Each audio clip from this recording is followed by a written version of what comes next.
Okay, so here we are, people. It's the show that they said, don't fucking do it, Richard. It's going to end your career one way or another. It can only end badly. It is Trash Talk. And what it's going to be for those who aren't hyped or haven't heard anything about it or didn't catch a Reddit thread or me shamelessly saying, please call in on Twitter. What it actually is an esports phone in. It's going to be about you guys. It's going to be completely set by you. And what we want to do is just keep it open, loose. We want to talk about all things esports, but not in the usual way. I'm not interested in getting guests on and asking what they think about things because ultimately, everything that happens in esports is pretty much community driven. So, I got thinking maybe you guys are kind of important after all and not the whiny little bitches that I've been saying you are for so long. So, let's see what you've got to say. So let's fill you in on how it all works. I've got a producer who's floating around in my ear, and I've got my hands free because I'm going to need to do lots of shit, which is why I'm using a standing microphone. He's called Gareth. You'll know him from Streamgasm type stuff, and he's going to tell me who the callers are and what they want to talk about, and hopefully vet for trolls because we are expecting some troll calls. We know it's going to happen. Let's just hope they're good ones and mildly entertaining rather than Richard. I hope you get cancer because I'm getting a little bit bored of that. But anyway, so how does it work? Right, okay, we're doing it through Skype. I had some people add me and say, don't do it through Skype because Skype's shit. And DJ Wheat's always telling me never do anything through Skype. It's fucking terrible.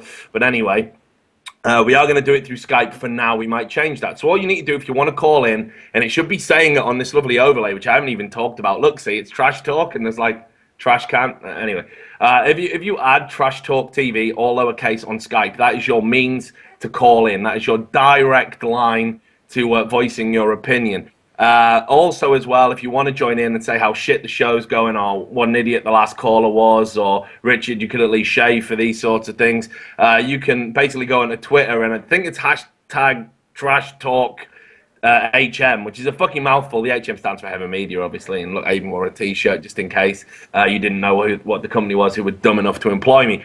So that's how you call in, but feel free to send us abuse through the usual channels. And when you add the producer on Skype, be sure to tell him what you want to talk about because that saves a rather awkward conversation. He just told me there in my ear. So if I start doing this and staring into space, I haven't had a stroke. Gareth is talking to me. Right, so anyway, that's how it works. That's how it's going to go down. It could be a weekly thing. It could be a fucking daily thing. The success of this format is going to be dictated to by the callers. But what I want to do is I want to go over just a few things that we're going to suggest, maybe some interesting talking points. We've just had the International 3.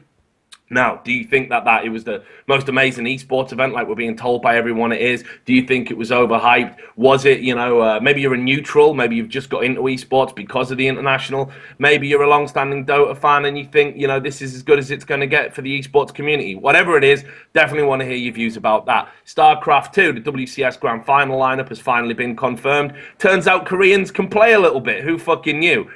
Blizzard, a lot of doom and gloom around StarCraft 2. We ran an editorial a couple of days ago about that. Got flamed to shit by people like Red Eye and In Control. I didn't write it, so I don't really care. But it got flamed, and apparently we shouldn't be buying into the sky is falling thing. But does the community not have some valid concerns? Aren't there some real reasons to be concerned about? Want to hear your views on that. CS:GO, we picked the worst time to do a debut show. CS:GO, huge updates just gone live. No free to play. But you have got your fucking silencers after 1 year of whining. So I'd love to hear from CSGO people what they think about the new update, if they can just stop playing it. COD 4, Call of Duty 4. Yes, that game is still trucking. Just had a Prague LAN. It was reasonably successful. Is there life in the old dog yet? Maybe these PC motherfuckers can show these console guys a thing or two.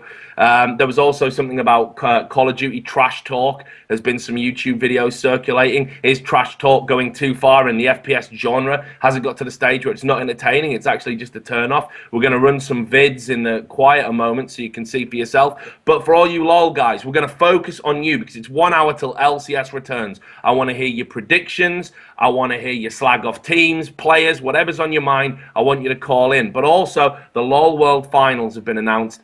Ticket prices are out there. Some people, skinflints, are saying they're a little bit pricey. Others are saying, fuck it, man, we've only got 2 days to buy these things. Are you going to be going to the Staples Center? Again, would love to hear about it. So there's just some ideas, some of the shit we can talk about, but ultimately, you set the agenda. Even if you're a troll or an asshole or whatever, call in. I want to hear from you. I have got some sweets for comfort eating, some Haribo in case it gets too hairy, and a bottle of whiskey in case you're a complete asshole. So let's just fucking do this. Right, so Gareth, who's the first caller?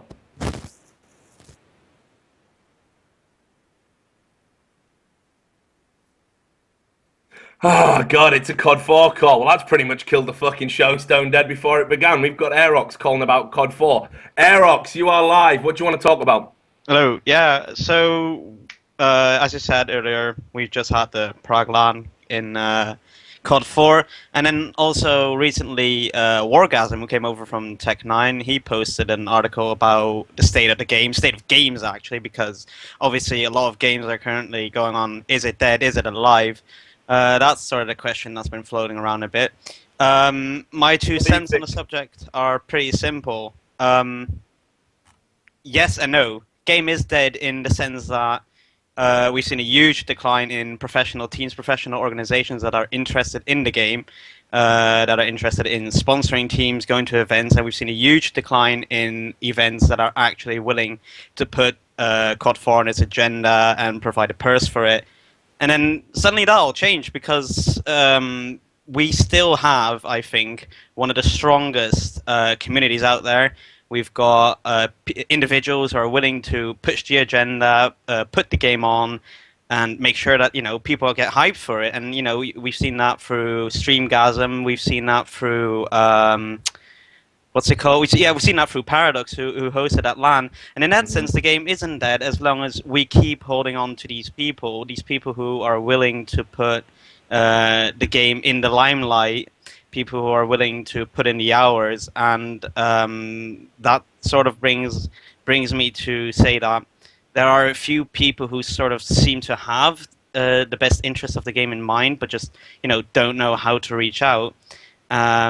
Or completely vice versa, who just want to get the limelight of like, oh, look at me, I'm doing things for this game, but don't really care about it. So what's your overall point, Aerox? Con, let's get to the fucking cliff notes. What is it you want to say, really? Okay, if Paradox continues to do what he does and host LAN, the game's going to survive. If he stops, then I'm afraid there won't be any more tournaments for the game, and it's going to die. Okay, well, surely the teams themselves have got to take some blame for this. I was at an event called Epic LAN in the UK.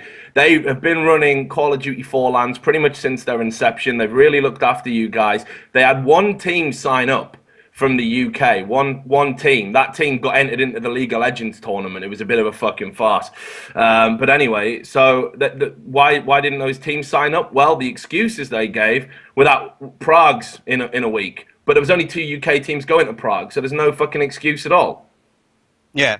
So what do you think about that? I mean, you're saying it's going to be okay if we all worship at the altar of Paradox, but man, the teams have got to step the fuck up, surely.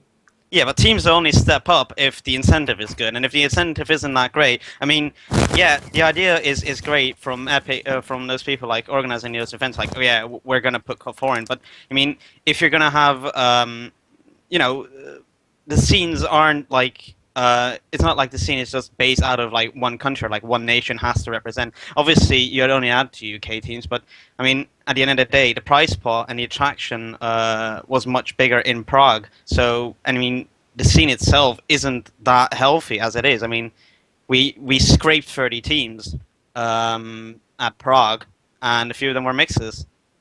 So, at the end of the day, the scene just isn't super healthy, and we're really dependent on these kind of major tournaments for us.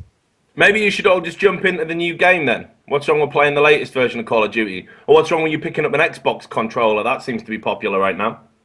Well, I mean, obviously there's the old excuse that it doesn't require much skill. But I think currently we have a game that, when we look at it objectively, we can all be pretty pleased about. It's been modded to the point where we have to. Hang on, actually, I just got a PM from Duffer here. I They got had to. sent a photograph of Duffer doing a Nazi salute. I hope you're not going to post that, are you? No, no, I'm not. I'm not going to mention that one. That's up to Duffer. He says that apparently they had to turn away like 17 from Prague. So I mean, it does get the teams, but at the end of the day, I think it's you have to be honest. And when you look at the game and say like, okay, yeah, we're just not playing in the numbers. The game has been modded, so. To the point where we all think that it's the best it can possibly get, and then if you think about switching to different games, then you're gonna look at games like CS:GO, which a couple of people tried, didn't really stick because they didn't enjoy it, or the skill gap was too high, or they came from a high skill level and had to begin from the beginning again, and they didn't want to do that. Multiple reasons, and if you look at other COD games, they're just shit.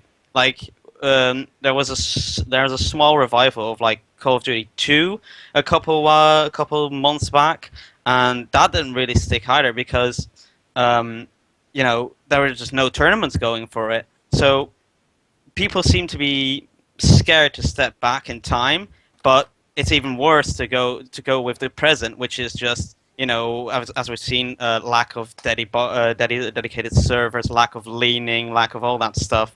Right, Um, right. So, final thoughts then. What's the solution? Is there a solution? Do you have a solution? is there a solution? I'd like to think so. Continued support of the game. Keep turning up in not in the most amount of numbers that we can, and see how long we can stick it out. Okay, well, I guess that's where we're at. Aerox, thanks a lot for your call. Really appreciate you calling in. You were the first guy on Trash Talk. You've made history. Thanks. You're welcome. Okay, and that was Aerox there talking about COD 4. Maybe you've got a contrary view. Maybe you just want to flame him. I saw some of the Twitch TV chat. People were saying this guy is fucking boring and doesn't know what he's talking about. Hopefully you were talking about Aerox and not me. Okay, so Gareth, who's next?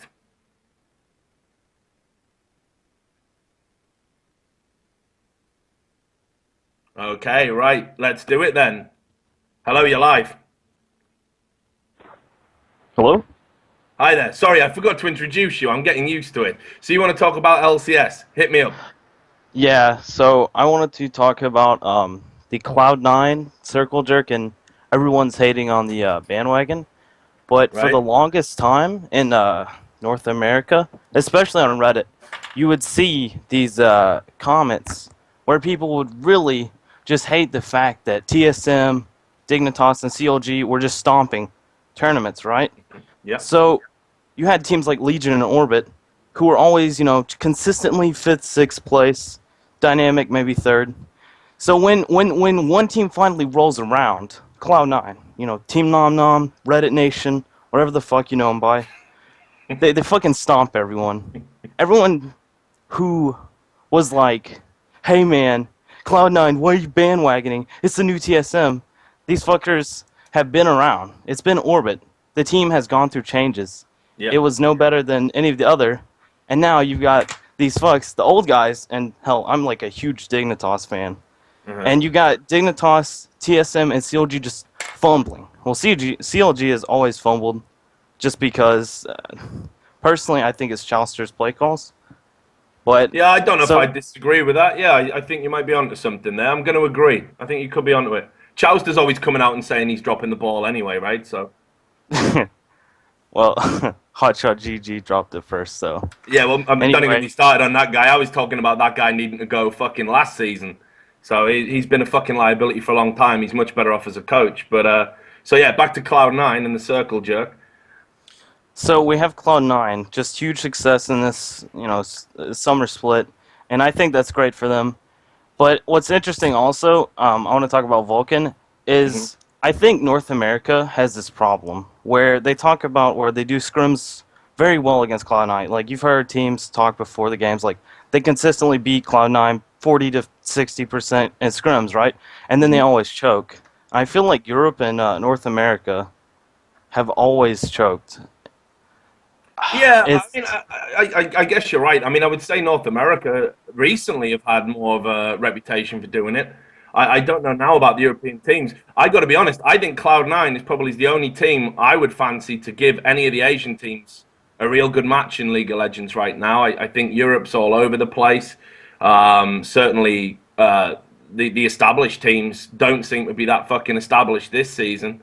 A lot of teams have took a lot of backward steps, and I don't know why that is. Cloud9, on the other hand, seem to have a real good handle on the meta game. They're not afraid to experiment, and they're doing things like what the Asian teams are doing in terms of, trying out new tactics and stuff. It also helps when you probably's got the world's best fucking jungler.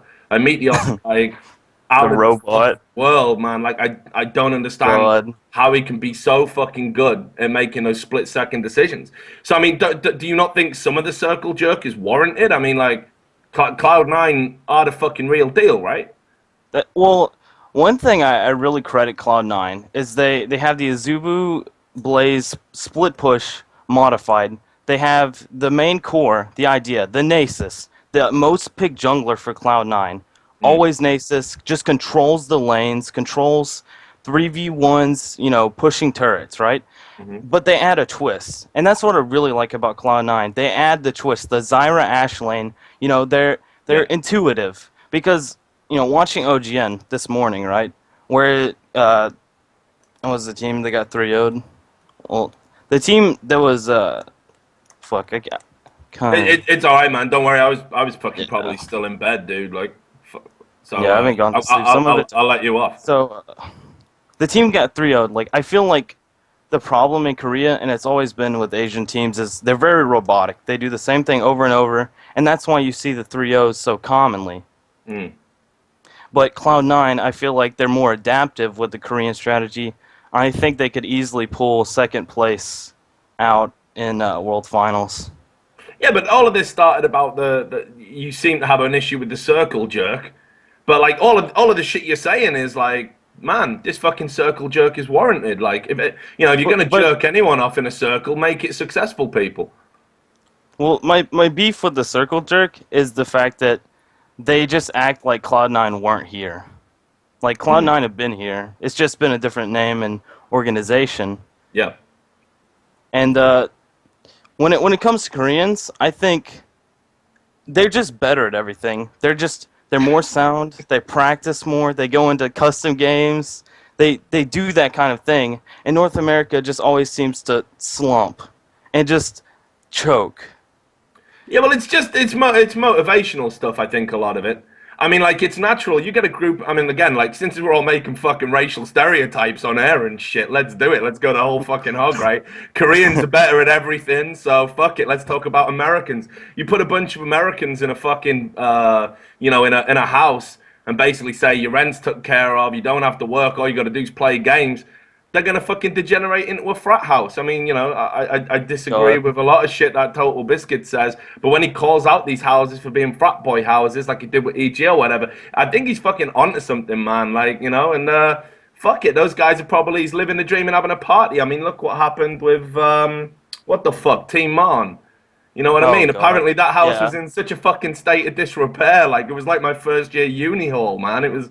It was fucked. Like, they were just partying all the time, and fair fucks to them, But that's the difference. I mean, like, I've talked to a lot of people about Korean houses. They got fucking curfews. Like, you got to be back by a set time, and if you ain't, you're gonna get kicked out the house.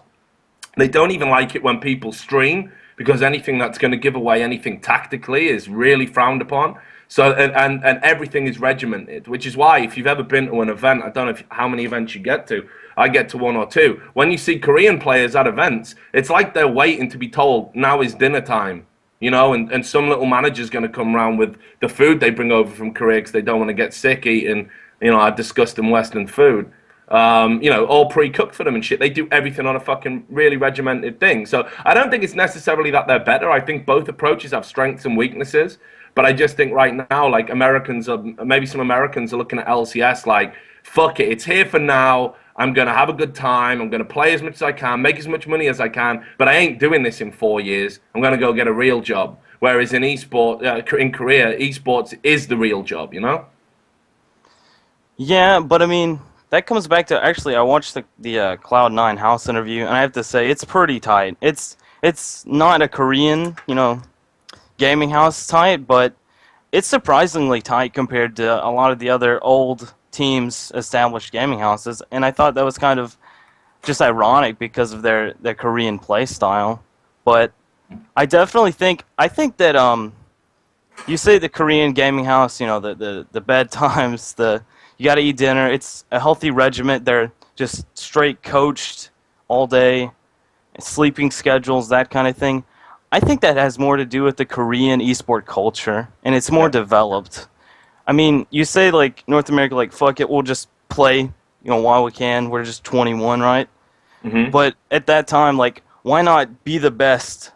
I mean, if you're gonna go and have something and do something you love, it feels like they're just slumping off. It's like, especially like I'm a Cutie Pie's interview. He talks about like, as long as you get sixth place, you don't give a fuck. That's the problem. Yeah, but it ain't just that, man. Playoffs. It's the American way, right? It's the American way, Yeah. right? Put in as little effort to be the fucking best you can, and then if someone beats you, fuck it, just trash talk them for being no life virgins, right? Well, I mean, Doublelift is never placed first for a reason. Yeah, right. I'm with you 100%, but that is a separate call. TJ Hannon, thank you very much for calling in. It was great to talk to you. I hope to see you again next week. I like the cut of your jib, young man. Thanks a lot for calling. Thanks. Okay, so there you go, people who are listening. It's a Cloud9 fucking circle jerk. What do you think about that? I think they deserve a fucking circle jerk. I love watching those guys play. They're fucking awesome. If you want to call in and disagree with anything that's been said so far, Trash Talk TV. There it is. That's what you need to add to Skype, and we'll make it happen. Right, Gareth, what's going on? I can hear you trying to talk in my... Holy shit, it's all kicking off. So we got a guy called Cody. He wants to call in and counter the point the previous fucking caller made. Cody, Ramos, you are on air. What have you got to say? All right, I'm gonna totally disagree with what you and the last guy just said. While Cloud9 is the most dominant North American team, like by a long shot, like I'll totally agree with that. By a long shot, most dominant North American team. They would not last a second against an Asian team, mostly because in North America, most teams they're always talking about their communication problems. TSM, CLG, Curse are always, oh man, we just blew it on the communication. Like that's not Cloud9. Cloud9, they work together, they get it done. But see, whenever it comes to personal skill, every single member of Cloud9 is overshadowed by someone else on another team, except for Meteos. Yeah, exactly. He's dominant, man. In Korea, they all operate on a whole other level of just like skill. Everyone's better than, like for example, take MVP Ozin. Yeah. Now, Imp would just carry against Cloud9, just absolutely destroy them. They do not have the personal skill to even compete with a Korean team. So what do you think's lacking then? I mean, you're talking about personal skill. What is it that makes Koreans so good? You aren't genetically born good at games. I ain't gonna believe that. I totally agree. I'm talking just like the players themselves. Like it's just the players themselves. Imp, way better than their bottom lane. Like can just completely carry against them. Like Piglet, like just their AD carry. I think their bottom lane, they run utility, like a utility bottom lane between Zyra and Ashe. I think the reason that is because they want to cover up that bottom lane weakness because they cannot play a carry AD carry, or they have to run utility over damage because they want to let their jungler carry them and they want to let their top lane carry them. Like that's the main reason I think that they run the utility because their bottom lane is their weakness. If CLG forces like a 2v2 against them as opposed to the 2v1 switch, like if they just pull that switch against them, they'll be able to stop the early push. They'll be able to stop their bottom lane from getting farm and carrying them in team fights. Their team fight, fine. The team fight's fine. Their laning phase is weak. Okay, well, what I'll say to you, Cody, is since you're getting all fucking Monte Cristo on us and, you know, you can identify the weaknesses in Cloud9, why haven't other teams been able to shut them down? Because they feel like, you know, that's actually a really good question. It's a really good question. It is. I'm expecting a really good answer. Come on, brother, don't let me down. Can't really answer that, but if you just force the 2v2 lane, I think Cloud9's done. I don't think their bottom lane can compete with, Cop Edward. I don't think they can compete with Xpatial. I don't think they can compete with Wild Turtle. I think their bottom lane is just weak. I think that's the kryptonite to Cloud9. Okay, well, Cody, everyone's saying I've just done you. I didn't mean to do you. I didn't mean to. It was just, it was a rhetorical question. But it's great to get a counterpoint to a call. Thanks a lot for calling in. Do keep following the show. I would love to hear from you again in the future, Cody. Will do. All right, take care, brother. Okay, so I think we'll do one more call and then we'll kind of get to some fucking ad breaks or some shit because we're gonna bombard you with ads and make you buy our shit. Get ad block turned on now. Do not let Streamgasm fucking rip you off. Fuck ads. Fuck Twitch ads. Right. So who's the next caller, Gareth?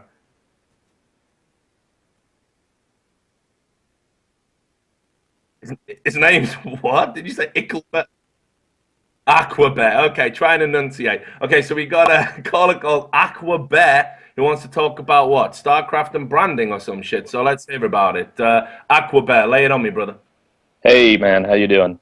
Hey, I'm good. Thanks a lot for calling in. I'm already loving the sound of your voice. You should have my chair, man. You got a better voice for this type of shit than I do. All right, so my question, or not question, my trash motherfucking talk is about player branding. All right, and this is pretty evident in like the StarCraft scene, but you know, I'm sure LoL has this issue, Dota probably has this issue. Everyone has this fucking issue with, especially with Korean players. Like, what is the deal with them changing their name every 2 minutes? Right? Like, there's no know. brand that you can keep going. Like I don't know if you watched what do you call it, WCS Up and Downs last night. Yeah. I mean, I didn't watch it, but I'm aware of its existence. Let's put it that All way. right, so there's a good player. His name is MVP Swagger. All right, that's not what his fucking name used to be like 2 weeks ago, and that's not what his name was a year ago. Like, I don't understand. It's funny because if you look at the Koreans that have joined Western teams, they're really good about keeping their name and their brand intact. You know what I mean? But all the Koreans on Korean teams that are not like the best of the best Koreans, like, you know, like Nesty, MVP, MC, these guys understand branding. Their teams understand branding, but none of the non like level 1 tier pros like really seem to get it, and I don't understand what they're doing. I mean, I guess one way of looking at it is, I mean, you know, it's a common phenomenon. It's been going on for a while. I mean, this goes right back to Brood War, right? It's definitely nothing new. It would be highlighting it. But I mean, the way I always looked at it was that because people were so fucking into the scene, like the name change in itself was like news, you know, like the player remains, the name is almost irrelevant because the kind of myth surrounding that player is they've got their own fucking play style, you know, like you're always going to know who it is, like just by watching them. And that's what, you know, a lot of fans, you know, diehard Korean fans would say. I had this conversation recently with Thorin before he went out to Korea talking about, you know, name changes and shit. And it's just like what's more revered for most Koreans is what they do on the fucking server. It's not what they do outside of it, you know? It's like that's why they watch, right? So whatever you call yourself, provided you can still, you know, come up with the goods, that's what matters. Like, I mean, fuck it. It doesn't matter if your name's just a big ASCII fucking penis, like what people spam in Twitch, you know? No, I see what you're saying, but at the same time, if you look at all like the interviews that Korean players that have moved on to I guess Western or American teams, one of their biggest complaints about the whole Korean scene is, look, like we don't ever get money. Like, I mean, most of the time these guys that are not level 1 pros, like they don't get paid a whole amount, right? They get their rent covered, they get their food covered, but you know, they don't get, you know, endorsements or things like that. They don't get personal sponsorships, and they're like, yeah, why doesn't that happen? And everyone's like, well, if you stop changing your fucking name and people know who you are, then you know, maybe it'll. Yeah, maybe no, it'll help and you out. I definitely get that point. I mean, what I would say as well, though, is, I mean, you've seen a lot of big Koreans that have come over to Europe, and I say big Koreans. I mean, some of them are big, some of them not so big. Right. But because there's so much fucking mystique around Koreans, obviously they know they can command big money because you know, big organizations in Europe will pay money for streaming numbers, prestige. Doesn't even matter about results, you know, a lot of the time. So we've seen, you know, Koreans have to adapt to stuff that doesn't even come naturally to them. You know, we see more and more Koreans like almost like trash talking and, you know, fucking trying to interact with the crowd in an exciting way. I just find it all really fucking awkward. I guess I'm glad they're trying because you know, the reason I don't do a lot of interviews with Koreans is because if you get one who speaks English, the answers are boring as fuck. There is no two ways about it. I just want to do the best for my fans, do the best for my organization. It is so fucking dull. Like, even if it's what they really think, rather than PR spin, it is so boring. So, you know, it's kind of cool, but on the other hand, you know that it's marketing. You know it's a fucking gimmick, right? Well, yeah, but again, then shouldn't they be better at what they're marketing? Like, I don't even think it's I don't think it's that big of a problem with the players. Like, these kids are, they're 16 to 20 years old. Like, they're not going to know about marketing. That's fine. But, the managers and the teams have been doing this for a while. Like, the Korea StarCraft juggernaut has been going for 10 years now. Like, they should know that, it may not be the case in Korea because, a lot of the players identify, or a lot of the viewers identify the players based on their real names. But in the rest of the world, which is now becoming a pretty big market for the Koreans, like, that's people care about what you call yourself. That's kind of important, and it's good for it to carry over. But I don't know. Well, maybe you've identified the one area Koreans are weak, and it comes down to fucking branding. So thank God, because it means that they're always going to beat us at games, but us fucking pasty white Westerners are always going to be making more money, right? So Well, fuck that's the point, right? Natural justice. That's what we like. Thanks a lot for your call, Aquabear. I hope you're going to call in some other time. I like the cut of your jib. That was an awesome call. Thanks a lot, and I'll speak to you again, yeah? Yeah, see ya. Thanks a All lot. right, take care, brother. Okay, so that's 4 calls down. No trolls. No fucking trolls. What's going on? I don't know what the fuck. So, Gareth, should we run some ads? Is that what we're going to do? That's my yeah, the producer. That's your decision. I think that's a good idea. So activate ad block now. We're gonna run 3 or 4 ads while I go and get some more water and maybe fucking crack this whiskey out so I can get through to the end. This is harder than I thought it was gonna be. But anyway, maybe you've got something you want to say about something completely unrelated. We've got fucking LCS going live in about half an hour. Still got time to get your predictions in, some trash talk about some of the teams in, Reddit circle jokes, whatever the fuck you want to talk about. We can do it right here on Trash Talk. So see you in a bit.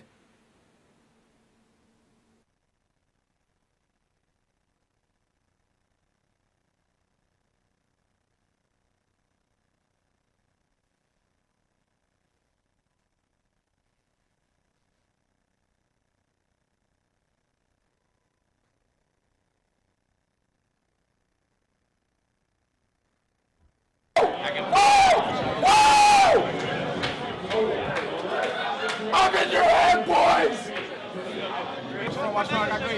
You left for this! Karma, you are nervous! I seen you get nervous, boy! I seen it!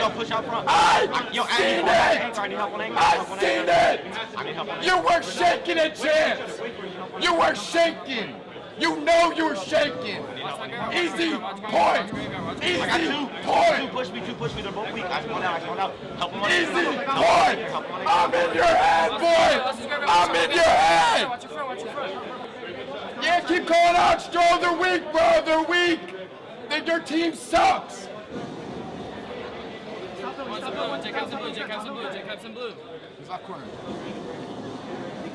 Left corner. Fuck! Good job, bro. Good shit. He's on the back, from the back side. I got him. Hey, Cap! Oh my god. Hey, Cap!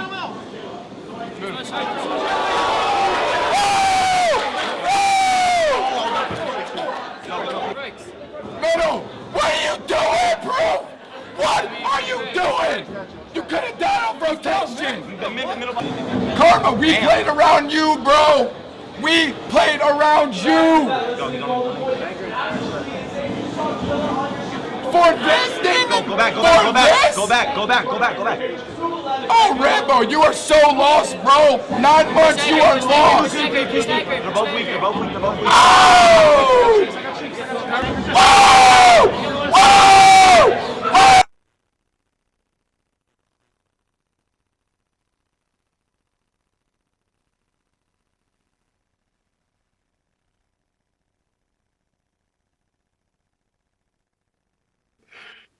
Right. We threw a fucking curveball there. There you were all reaching for your ad block and shit. And we just went ahead and ran that. That was an example of the Epsilon team in Call of Duty on COD console. Trash talking the opposite team. Trash talking the fucking audience, trash talking everyone. The team actually got dropped after that. But it was one of the themes that we added late to the fucking show, and that was, when does trash talking go too far? Now, believe me, I find that as hilarious as y'all do. Especially, extra hilarious because the guy looks like he's got some form of fucking learning difficulty himself, and he's trash talking everyone. It's just unreal. But still, has trash talking gone too far? Is that way over the top? Would love to hear someone's views about that. And there's just an example. I got sent like 4 or 5 of these videos. Absolutely incredible. But yeah, that team trash talk themselves out of a sponsorship. And believe me, on COD Console, those sponsorships are pretty lucrative. Anyway, we're going to take another call. This is Trash Talk TV. If you want to get involved, add Trash Talk TV to Skype and tell us what you think about esports. Gareth, who have we got?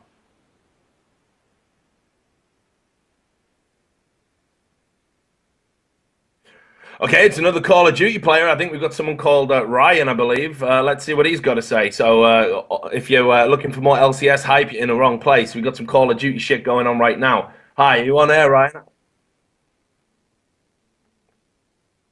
Can you hear me, Ryan? Huh? Yo, Ryan, can you hear me? You're on air. How's it going, brother? Yeah, let me just mute shit. Yeah. So what do you want to talk about relating to COD? Well, the trash talking and PC players not giving console a chance. And Okay, just the well, bullshit excuses for not giving them a chance. Let's start with the trash talking. Come on. Well, all I've got to say really is there's not much to talk about. All that really gets shown after every event is the trash talking and none of the handshaking and good sportsmanship. Yeah. And the problem with console at the moment, and I'm a console player myself, is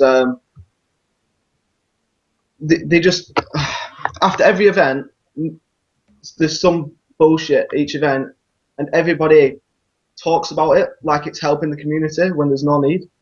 Right. So I don't understand why people are promoting all the bad stuff when they could be talking about the good stuff. But isn't that why the guys are doing it in the first place, right? They're doing it to get noticed, yeah? It's pretty fucking obvious that stuff's going to get filmed. I don't think they really care about getting noticed anymore, them players, or that team specifically. Mm. They're not really down for sponsorship, they're all just about the money. Okay. Somebody else will pick them up next week or something. They're not bothered at all. Oh yeah, but what I mean is though, when you're in a live event setting and you're standing up and you're doing all that, it is by its nature theatrical. You're not. Look, I don't know about you. I've done a lot of competitive, things in my life. I've done a lot of competitive sports.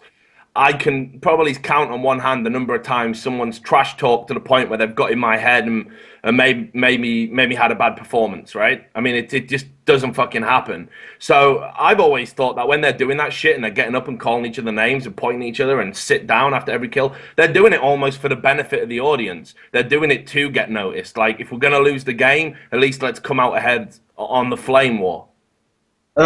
It's only a little bit about actually for the audience. It's mostly people who play console do it for. It's like a tactic in game.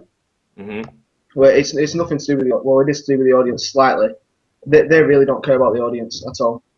That's why if you watch the end of that video, they're trash talking the audience and giving them shit.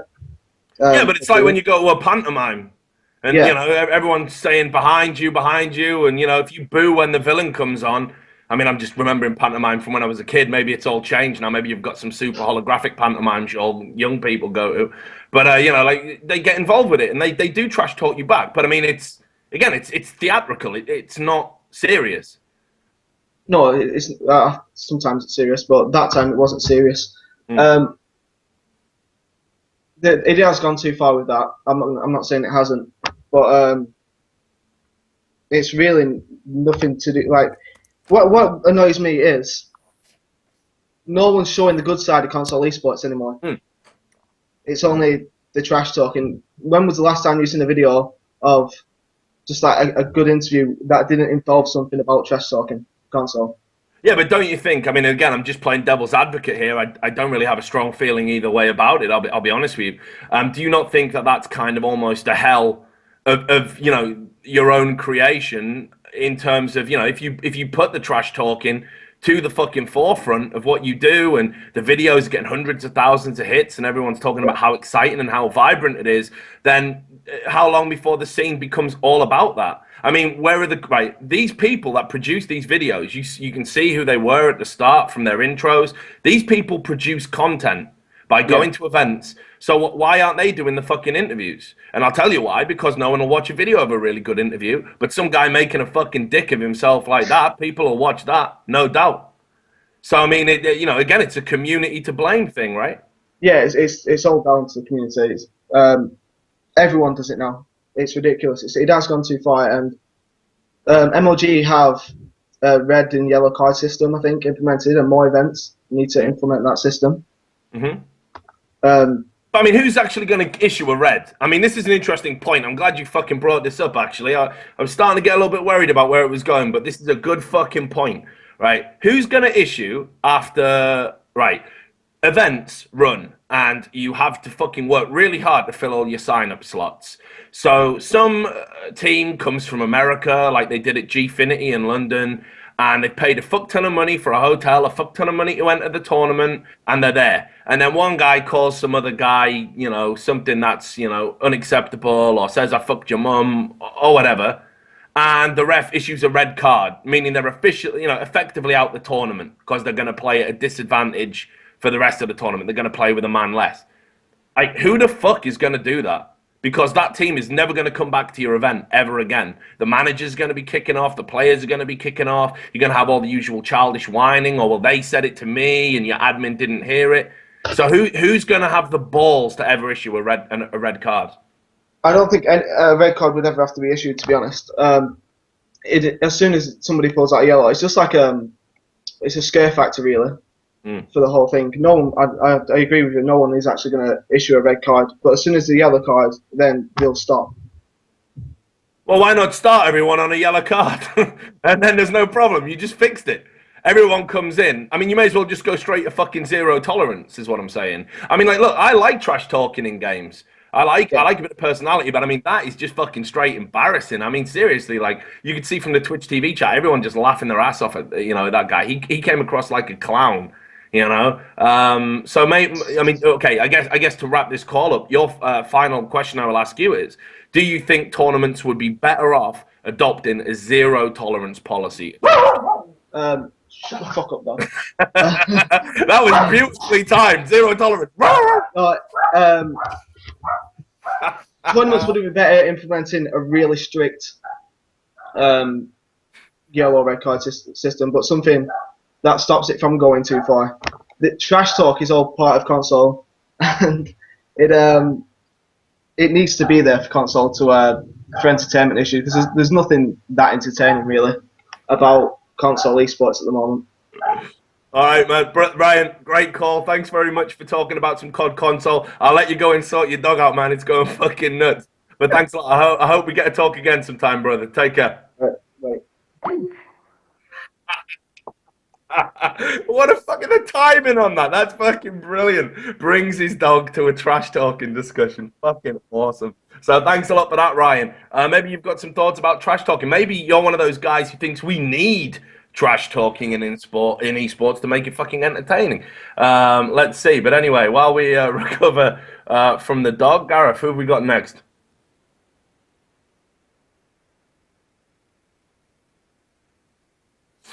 It's a pretty heavy call. We got a guy called Sean. He wants to talk about StarCraft 2 and how the Korean influence hurts foreign ambitions. All very big. Hello.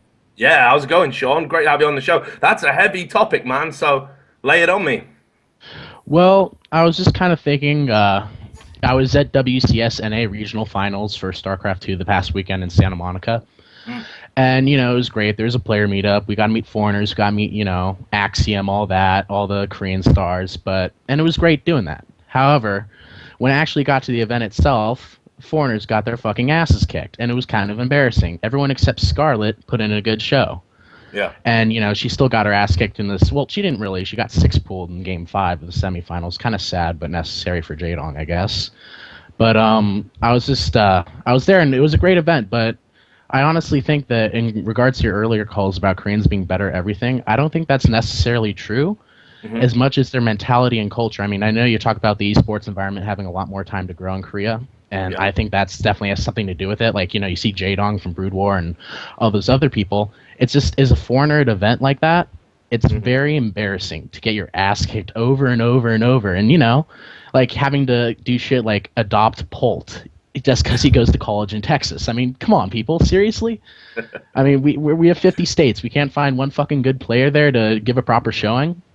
Well, I mean, it's a two-part problem, right? I mean, the first thing is, like, WCS did not help Americans at all by refusing to have the region locking thing. Which, I mean, that's a huge fucking deal to me. I talked about it. Initially, I was like, you know what? This needs to be a meritocracy, rather, and that's how it should be done. Not, like, have one region artificially propped up. I now realize I was fucking wrong, like, so wrong. And I changed my tune very quickly on it when I actually saw what was happening in the regions, when it was just all Koreans across the board. So, I mean, that's the first problem you've got right there, that, WCS NA wasn't for North American people. It was, Korean light, Korea region number 2. And that really sucks. I think the other part of the problem, though, is the American attitude. I mean, like, I know it's almost become acceptable to lose to a Korean. And I sometimes wonder if that plays into the work ethic of some of these players. I don't know if you agree on that.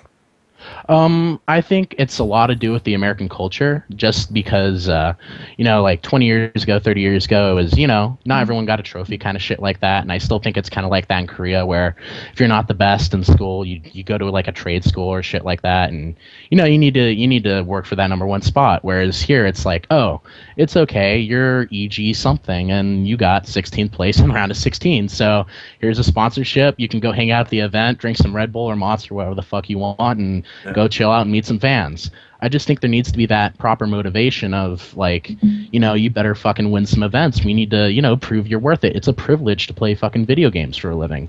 Show us why we're paying you the big bucks. And, I mean, I know it's, very hard and Koreans are very good, but, I mean, I think it relates to our earlier question about do foreigners need a proper training house? And I think that's part of the problem. Like the EG frat house, like you guys talked about earlier, even you and Total Biscuit agreed on something there, so that goes to show. go fucking figure. I never thought that'd happen. Exactly. So I was just thinking, like, there's some sides of it that are getting their shit together. I mean, look at Team Root. They just fucking got a gaming house in California. They're putting the money down to actually invest, and it looks like they're actually getting their shit together. But, they're still not having those big, like, scores or events or trophies in their house. But it looks like they're realizing, hey, we don't want to be fucking, jerked around by some random Korean. I mean, look what happened to WCSEU. Duck Diok, who I can't even fucking pronounce his last part of his name. I think it's Duck still. I mean, some random Korean who changed his name like a couple months ago. Just fucking won WCSEU, killed all, like, the hype and whatnot. I mean, it was great. He cried at the end and had some emotion, but still, it's some mid-tier Korean we had no fucking clue about. I mean, he beat fucking MC. I mean, I know he's good and shit, but, I mean, we want a proper storyline. We can't just fucking have randoms keep winning, or else people are just going to get discouraged. I mean, what's the point if some dude from a training house is just going to win every time? I'll follow up with 2 points, and this is a real good discussion, so I definitely want to keep this going, Sean. My first point would be, I want you to think about maybe how much do you feel organizations like, say, EG and Root are to blame. Maybe they're part of the problem, because they often seem to keep players on, and almost like we don't reward the success, we reward the popularity. You think about Idra and In Control. I mean, it's before In Control blew up and became, Mr. fucking StarCraft, which he's certainly better suited to than he ever was as a player. But, they were rewarding with big fucking money. And with one of the only real American sponsorships, they were rewarding them effectively for having a fan base and for having streaming numbers, fuck results at the end of the day. And I kind of see Root has gone a little bit down that road, but, they are trying to change that, credit to them. And the other point I would say is when competition is about a fucking meritocracy, how do you stop randoms winning? I mean, not every event can generate a storyline. Sometimes the storyline is Ronnie the fucking random rocks up and wins the whole thing, and the guy who's retiring, like Stefano, gets rinsed in the groups, and that's all she wrote. So I wonder what you think about those 2 points. I think the first point, you can't really stop a random like that. I think that's understood. However, if every time you have some fucking Korean just winning, it gets depressing. I mean, I think a lot of it is that we need the region locks, like you said, for WCS. I mean, that's killing the American participation in there. I mean, when WCSNA has fucking 7 Koreans in the top 8, that's actually like considered good for us anyway, because we actually had Scarlet in there who's actually putting the effort in. But anyway, when you have people like E.G. Suppy or E.G. Thorson, who just announced he's going to medical school, you have people like I can't think of names right now, but anyway, you have a bunch of people like that who StarCraft is obviously not their first priority, and they just kind of run on their personality, and they don't really focus on, okay, I need to win this next event. It's like, oh shit, I got 5K stream numbers, I can be a semi-Idra and not without all the trash talk. And I just, I understand you need a variety of storylines, and sometimes people like Stefano just get shit on, but I mean, look at how Stefano lost. He got shit on by some foreigner actually putting effort into it. So I don't think it's as depressing as like some random Korean who just went on to win the event.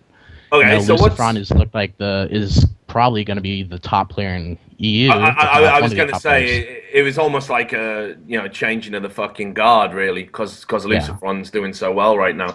But what I always like to ask callers when they come in with a point is the solution to the problem. I mean, are you talking about almost like we just go our separate ways? Like, look, leave us the fuck alone, Korea. We'll come back and play with you again in 3 years. Or, I mean, what are you talking about, really? I was thinking more of a, keep the cross-pollination of having the big tournaments, the DreamHacks, the, World Championship Series, like, the very top levels, the big tournaments. I mean, not necessarily MLG anymore, but having those, like, with the big prize pools, be something the foreigners can look up to. And, I mean, sure, they'll have to play Koreans there, but, you need to have local stuff. I mean, like, another thing E.G. Suppy's doing, he's starting the Collegiate Star League, which is good. You need to have grassroots stuff to reward continued progress. Like, you'll start at the Collegiate Star League, you win a couple times there, you get motivated, you start going into a league like SC2L, GG, or whatever they started for the EG people. You kind of need to have that tier system. I mean, I know in like soccer and Europe has that, like, Premier League and all that, and I don't necessarily know like what the specifics are, but you need to necessarily have something for them to start out at and then move up to, because if they win no money and because the only events you can go to are filled with like Koreans who are just going to murder everyone, then what's the point other than just to get stream numbers? I think that's the solution to your problem. Well, look, man, I think that's a great point that you've made, and maybe some people are going to agree and disagree. It would be great if we could fucking get a Korean to come on and say why we're all fucking white assholes and we all need to raise our game. That'd be awesome, but we'll wait and see. Sean, thanks a lot for calling in. I hope you'll call again some other week. Great points, and I look forward to speaking to you in the future. Thanks, man. Appreciate being on. I look forward to calling again. Have good luck with that shit. Yeah, let's hope. There's still no trolls, right? Fingers fucking crossed. Yeah, right. No trolls. Take a swig of the whiskey, though. I want to be the first to make you do that. Man, your call was good. I'm saving that for when I need a drink to get through it. So it would be an insult. Okay. But, well, cheers and good luck to the not actually having trolls. All right. Thanks a lot, brother. I'll see you again. No problem, man. Bye. Okay, Gareth, who have we got next?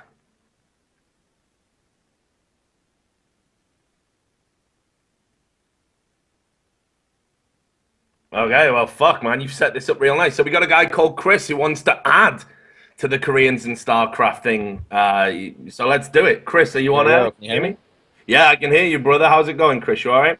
Yeah, I'm good. First thing I want to say is you might have to take a drink if you were to look back in history and take a look at your country's war record, because as Americans, being like 15 or 20-0, we've earned the right to get lazy on video games online. I'm just saying. And the second thing... All right, I'm gonna toast that. You brought all right. To the table. You brought war and geopolitics to a fucking phone in about esports. It's happening. It's time for a fucking drink. We mastered your language. We mastered your fighting tactics, which, by the way, was like sitting in a line. I don't know what the hell you were thinking with that one. Like, just go line up over there real close. Like, oh, we're going to have behind trees. Americans just win. We're better. I'm sorry. I didn't mean to bring it to you like this, man. Like, just pull that whiskey out, take a sip, just handle it. All right. When it comes to the language, I think mastered might be an overstatement. I mean, you're speaking English, but it's really hard for me to understand you. You know what I'm saying? Like, I don't know if you can even call that language. It's just grunting and just like biscuits and tea. It's just, I don't know. The second thing. Yeah, second thing. Shit talking is an internet like culture. If you're on the internet, shit talking is not like for publicity or like that guy's a mongoloid. I'm sorry, it's like you're obligated when you sign up for the internet. It's like, yo, if someone's bad, you have to point it out to them. That's like your obligation as an internet denizen. Okay, you have to say that. It's not because you hate the guy. It's for fun. If he's like an introverted nerd and he's like, oh, that hurt my feelings. Fuck you. You're a little bitch. Fuck off. I don't want to talk to you. You're boring. I actually agree with you on this second point. Less so about me being a grunting incompetent, but we can come back to that if you really want to. But what I will say is, when it comes to flaming people online, I don't like the way that the current competitive gaming culture now seems to be moving towards never point out your mistakes. Yeah, it's about hurting the person's feelings, not being clever. Yeah. You know, they're idiots. They're mongoloids. If we could make murder legal, like first in line, right? Like get those guys, line them up, use your British fighting tactics, and just take them out, right?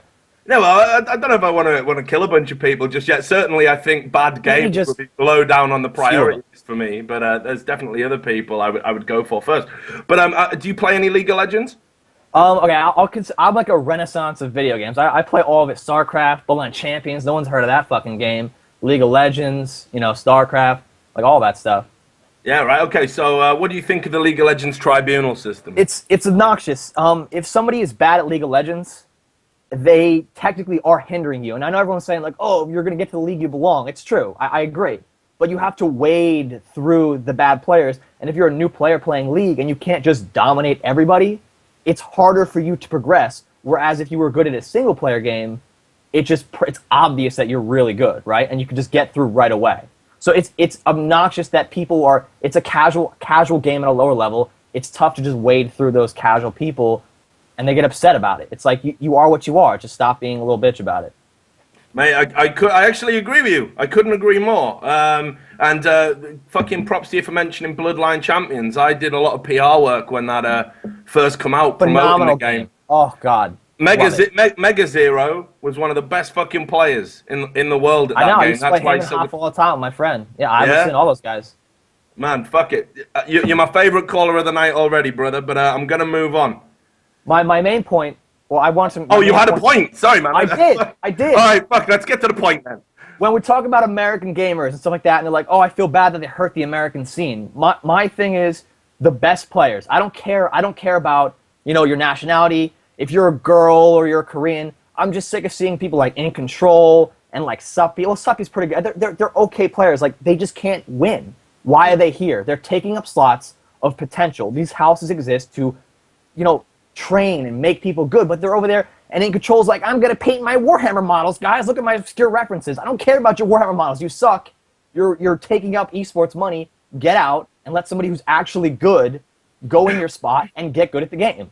Like honestly, it's sickening to me. It's important, honestly. Do you think you could be one of those guys? If there was a slot opened up, could it be you? Could you wear I don't have the the desire to like really work at it. I place Ty at all the video games that I play, but it's like you have it or you don't. He doesn't have it, move on, That's just the way that's why we don't have a scene. They take it serious over there. Do you think they're putting up, girls and guys who are like Maximus Black who they're no good? No, they're not. The Koreans only care about one thing, it's skill.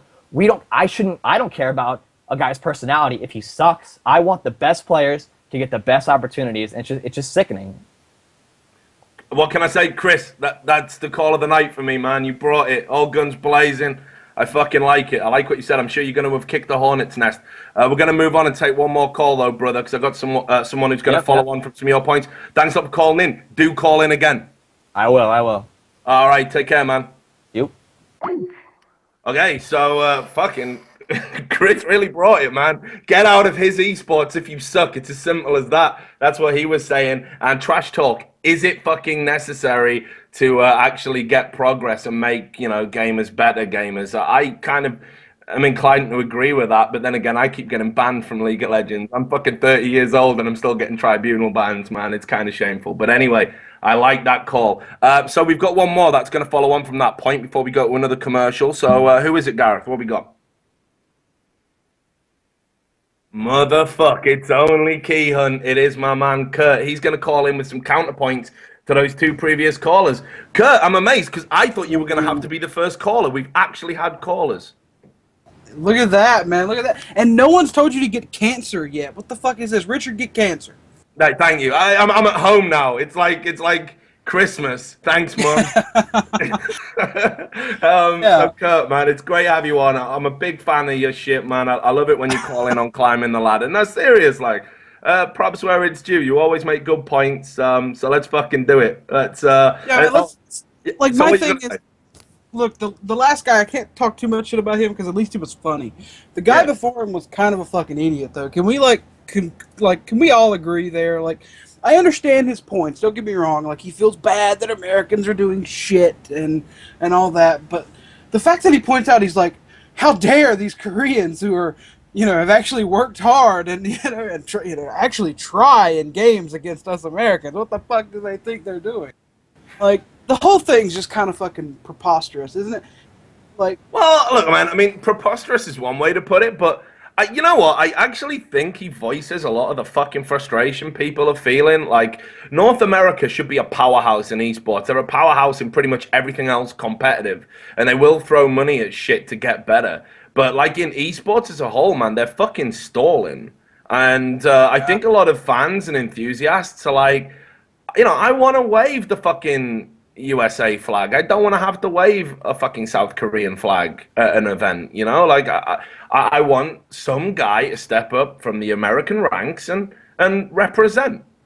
But we need to look at what the fuck is causing that, not look at like fuck those Koreans for actually being good at something. Like, okay, so what do you think's causing it, Kurt? I think there's a few things causing it, but I think a lot of it has to do with the fact that we look at things differently. People would argue whether that's a good or bad thing, because in Korea, I was reading a tweet from Caldor actually, who was talking about how fucking hard it is to get Koreans to do any goddamn thing when it comes to marketing or like team branding or anything at all. So it's kind of one of those things where, yes, Americans generally look at that as a very important thing, and they understand that we've got to make money some fucking how. Koreans in general don't really give a shit. I mean, when I was managing Sleep for Check 6, it was like talking to a brick fucking wall. Like, yo, we need a video. We're going to do a video log. We're going to record you. And like we'd record him eating fucking Sonic like chicken poppers and shit like that for an hour, and he wouldn't do anything. Like, yeah, it's just how it works. Like as compared to the Koreans and the Americans. But people would argue whether that's a good or bad thing. I think that's causing some disparity with the skill, but it's also causing some disparity with the money. The money's here. Yeah, exactly. But I mean, the money's here. Who the fuck's got it, and where the fuck is it going? I mean, that's like they're the most important questions you can ask in any esport. Be it community, scene. The money is there. I know the money's there. I've seen some of the numbers bandied about. It's fucking crazy. But still, people keep managing to fuck this shit up. So, I mean, look, I don't want to go off on that fucking rant just now, but I want to ask you what you think about Gosu User. Because, you know what? Like, one of the things that really, and, we were all in the production room. I see Bosty H in the chat. Robert Olin from DreamHack, he can verify this. I started DreamHack when Gosu User was made it to the fucking semi-finals. And, had a chance to maybe get into the final, and American people, everyone had their fingers fucking crossed, man. Like, even the people who were meant to be neutrals, even the Europeans, and Robert hates Americans. He'll pretend he doesn't. He fucking does, man. He's always slagging off Americans. Watch any show, he always gets a little dig in there. He can't fucking help himself. He had to mention Alliance like 30 times on Twitter, but I don't blame him. Man. Right, so that's him. So he's a biased motherfucker, but I love him to bits anyway. But he wanted Gosu User to make it to the final because he was like, if that happens, everyone's gonna fucking explode, and it didn't happen. So what do you think about that? Gosu User and players like him keep getting fucking robbed though, like because they won't have. They keep on having what I like to call breakout performances where they do incredibly well. But because they're not on, and I understand, I guess Ghost User's on Millennium still, right? But because they haven't moved up to EG yet, they don't ever quite make the fucking next step.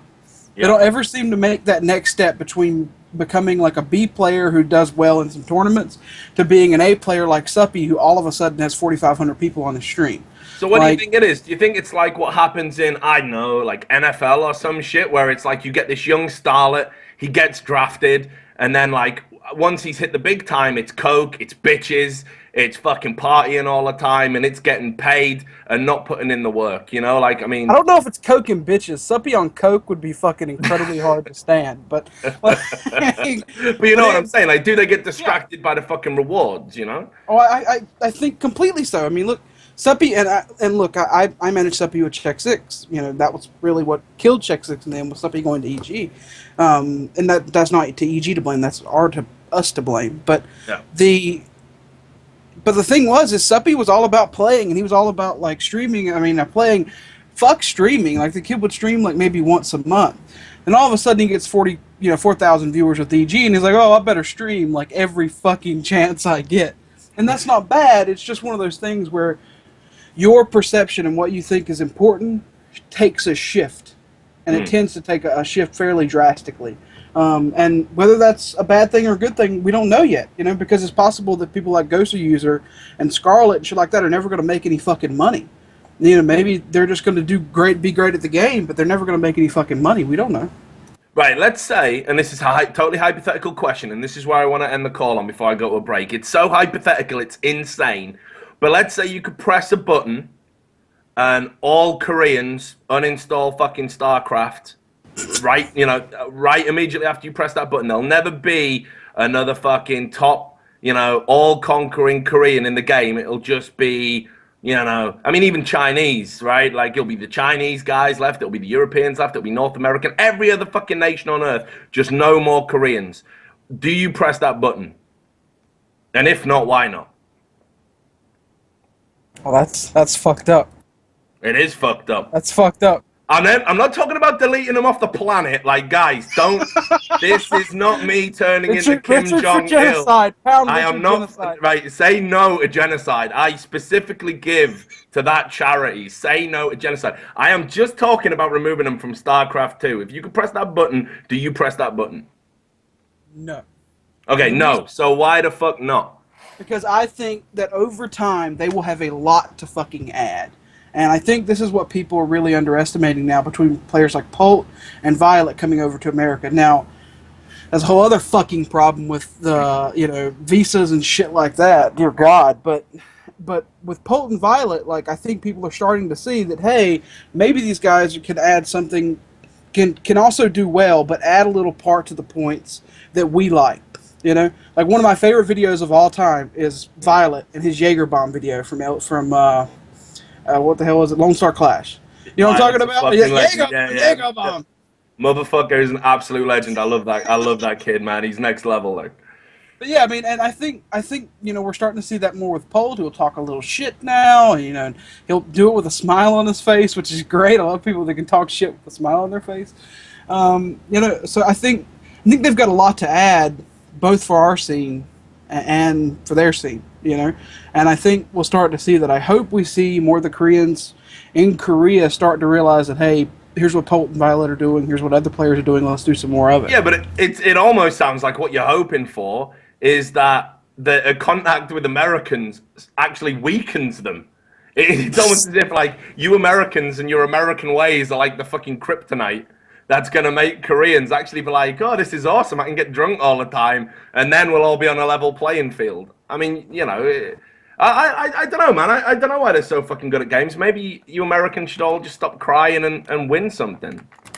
How about that for an idea? Get shot through the heart. I can't say nothing. Like, we got the Muslim.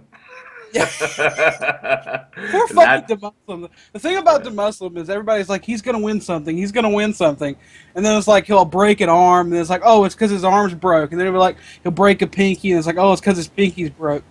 Poor fucking the Muslim. Yeah. But yeah, no. yeah, man. So, any other points before I cut you loose and go to an ad break, my man, Kurt?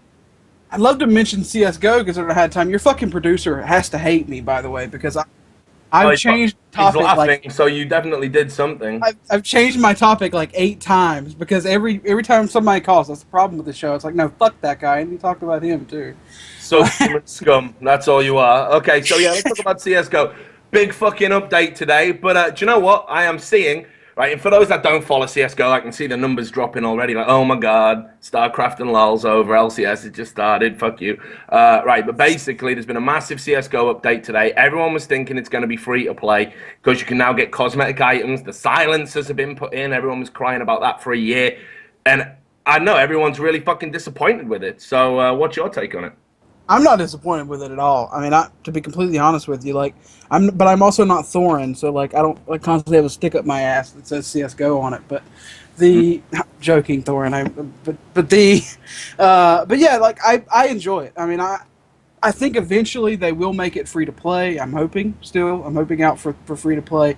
I think they probably want to mess with this whole what's it called, Overwatch system a little bit more before they do that, because they don't want to have to pay a lot of fucking people to actually, you know, maybe make a better anti-cheat or anything like that. They want to do what LOL is doing and have more of a tribunal system, like the community managing itself.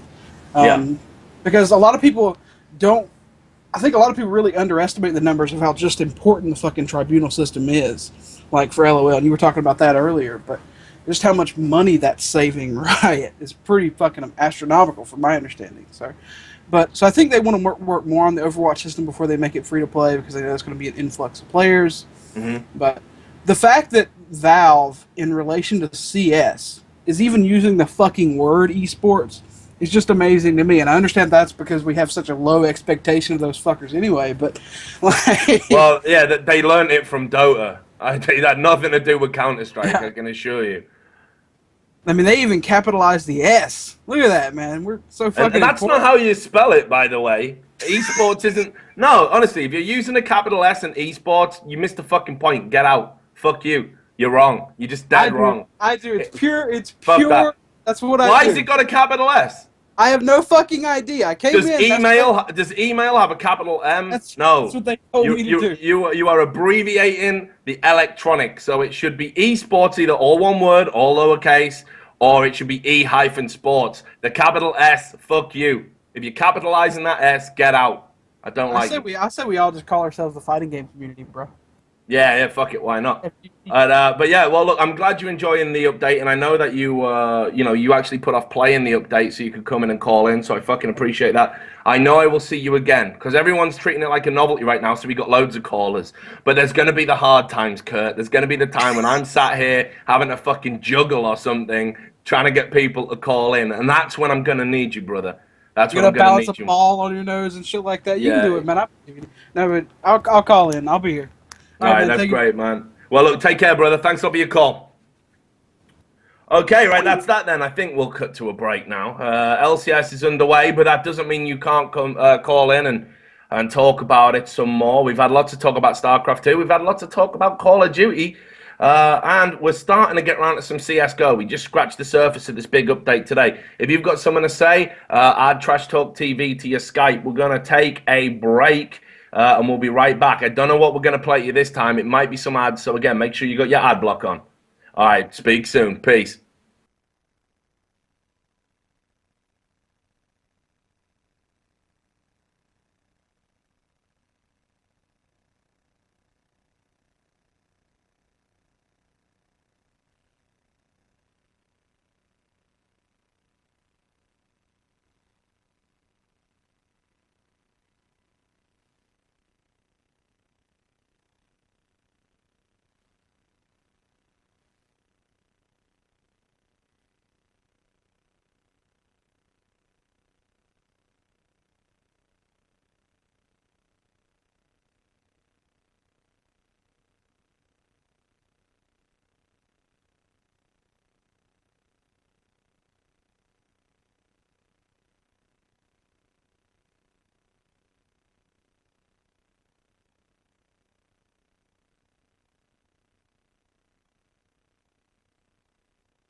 Right then, we're back. Welcome to the first episode of Trash Talk. Been going well so far. Gotta say, I'm kind of fucking really surprised by that. Not because I underestimate you lovely esports community, but just because, this was, I gotta be honest, this was big balls. I was kind of nervous about doing this kind of show because everyone was telling me, it was a huge, dangerous endeavor. But you know what? We've had some good discussion. I see the chat's electric. We've had decent viewer numbers considering all the other shit that's going on. England, Scotland, 2-2 in the football or soccer if you're from that side of the water. So we were up against some hard hitters like LCS as well. We were really, really gambling with no one listening at all. But thanks to everyone for tuning in so far. Thanks to all the callers. Less chit-chat, more fucking trash talk. So, Gareth, my man, my beautiful man, who have we got next? Okay, so is he ready? Right, I will do the introduction. For all of you who follow CSGO, there is one man, one drunk, strange man who's called Gumpster. He's an admin at several Counter-Strike tournaments. He goes way, way back in CSS. You'll know him from HLTV.org. You'll know him from CADRED. I'm guessing he's going to be calling about Counter-Strike people. So, Gumpster, what you got for me, brother? Hello, mate. I just wanted to just to ring in. Basically, it's only a quick call. I could. Sounds ominous already. I could go on for I could go on for like 10 years, but I'm not going to. Just going to say there was an earlier call about the trash talk, which I wanted to quickly just briefly go on. You get all over that shit, Gum. I just wanted to say that I think trash talk's acceptable, but not every 5 minutes. Not every 5 minutes. I mean, like every 30 seconds, like the guy was doing in that video. That was incredible, to be honest. Isn't there a YouTube video of you trash talking? Yeah, there is somewhere. I'm going to quickly try and find this, It got strangely deleted straight after. That's the problem. That's a goddamn shame, because that would have been brilliant to make you look like a massive fucking hypocrite. Well, I'm pretty sure you were trash talking at a rate of every 5 seconds or so. No. It was a 5-minute video, right, with all of probably about a minute's worth of me trash talking someone, and it was only between friends because I was just getting a bit excited, getting a few kills at I-48 or whenever it was, and I was just absolutely trash talking. But why don't you like it, Tom? I don't like the excessive trash talking, right? There's a fine line of trash talking. There's people who walk that line, like myself, and then there's people who go over that line, like the guy we saw in the video, who's a bit of a retard. I think either he was just portrayed in the wrong way, which is, can happen. We've seen that before, haven't we, Rich? Yeah. Don't bring me into it. Don't bring me into it. But, there is a fine line where you have to walk. And sometimes when you're representing these organisations like Epsilon, they've got sponsors that you've got to live up to. And for people like me, who I'm not sponsored by anyone, it's just, I'm a bedroom fucking basement organisation. I don't give a shit. So, for people who are representing these organisations, they've got sponsors that they've got to look up to. And they've got the role model status, haven't they? Yeah, so but I mean, isn't it like, aren't we at the stage now where, like, look, right, I love the idea of professional esports, because as long as esports stays professional, I'm going to get professional money, because I'm a professional working within esports. I'm way the fuck biased. And I will tell you, like, you see all these people saying the same shit, like, oh, we need this for esports growth. Isn't it funny how the people who talk about progressing esports to a higher level, a new plateau, are pretty much always the people who are already getting paid cash money right now? Yeah. Now what I'm talking about is, let's not forget where esports comes from. And it is bedroom. It is guys like me, you, getting drunk, playing some games, playing for fun. What made esports great was that no matter what level of the hierarchy you were on, be it a fucking reigning champion or some scrub coming to your first event, you all interacted. There was all banter, between it. And we're trying to sanitize esports, and I've said it many times, there's this real fucking contradictory standpoint in esports right now where everyone's like trying to create those moments, those spontaneous moments. Let's make a moment. Let's get some emotion. Let's try and make a player cry, and then we'll get loads of views. And they want that spontaneity, but then they want the sterility of professionalism. Those two do not fucking go together. They never will work. Sometimes if you create an environment where spontaneity can occur, you're going to get something you didn't plan for. Prime example, go look it up on YouTube. There was a World of Warcraft guy, whose name escapes me, working for ESL. He didn't know much about Counter-Strike, and he was told that one player, Luke Critical Green, and another Hamza X Mahmood, had a beef. Like, Critical had kicked Hamza X, great name, by the way, X, just a fucking letter, brilliant, right? So he'd kicked X from this team and said he was shit. They interviewed them on ESL TV, and they went to Hamza, hey, do you want to ask Critical a question? And it was live, and he went, yeah, why you a cunt? On air. I mean, boom, like the bomb has been dropped. ESL were like, what the fuck? They were scrambling for commercials. It was a disaster. But you know what? It's one of my fondest remembered memories in Counter-Strike because it was so inappropriate, so borderline pathetic. It was fucking hilarious. And I know everyone in Counter-Strike remembers that. Everyone who was involved in Source remembers that. Yeah. So, I mean, you know, is there not a room for that sort of spontaneity? Isn't that what makes sports great? There's definitely a room for it, but I think the over-the-top kind of malarkey that we saw in the Call of Duty videos, and it's not just that first video, it was the video from ESL that they made with all the swearing put together, which we saw, and not to mention the ones that were at I-48 who were doing exactly the same. Those Call of Duty kids that were just I'm playing up to the stereotypes now. Call of Duty guys who were literally shouting every 20 seconds at the back end of the hall, and people were moaning about it. I mean, don't get me wrong, I go to LAN to shout and everything. That's what I live for, unfortunately. But I definitely agree with you. The spontaneity is definitely there, but there is definitely an over-the-top sense that can just go a little bit out of hand. That's how I feel about it, anyway. Okay, well, I mean, I'll give just to paraphrase.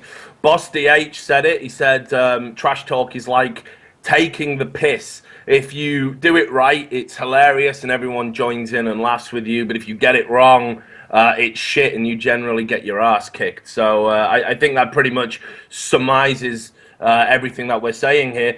So now, trash talk was just a small part of your call, Tom. Let's talk about CSGO update. The CSGO update, right? Yeah. I think Valve have disappointed me slightly because they should have made it free to play.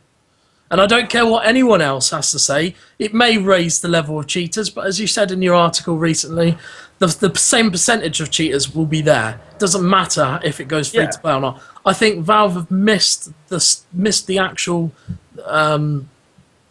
opportunity to make the game so much bigger right now if they'd made it free to play.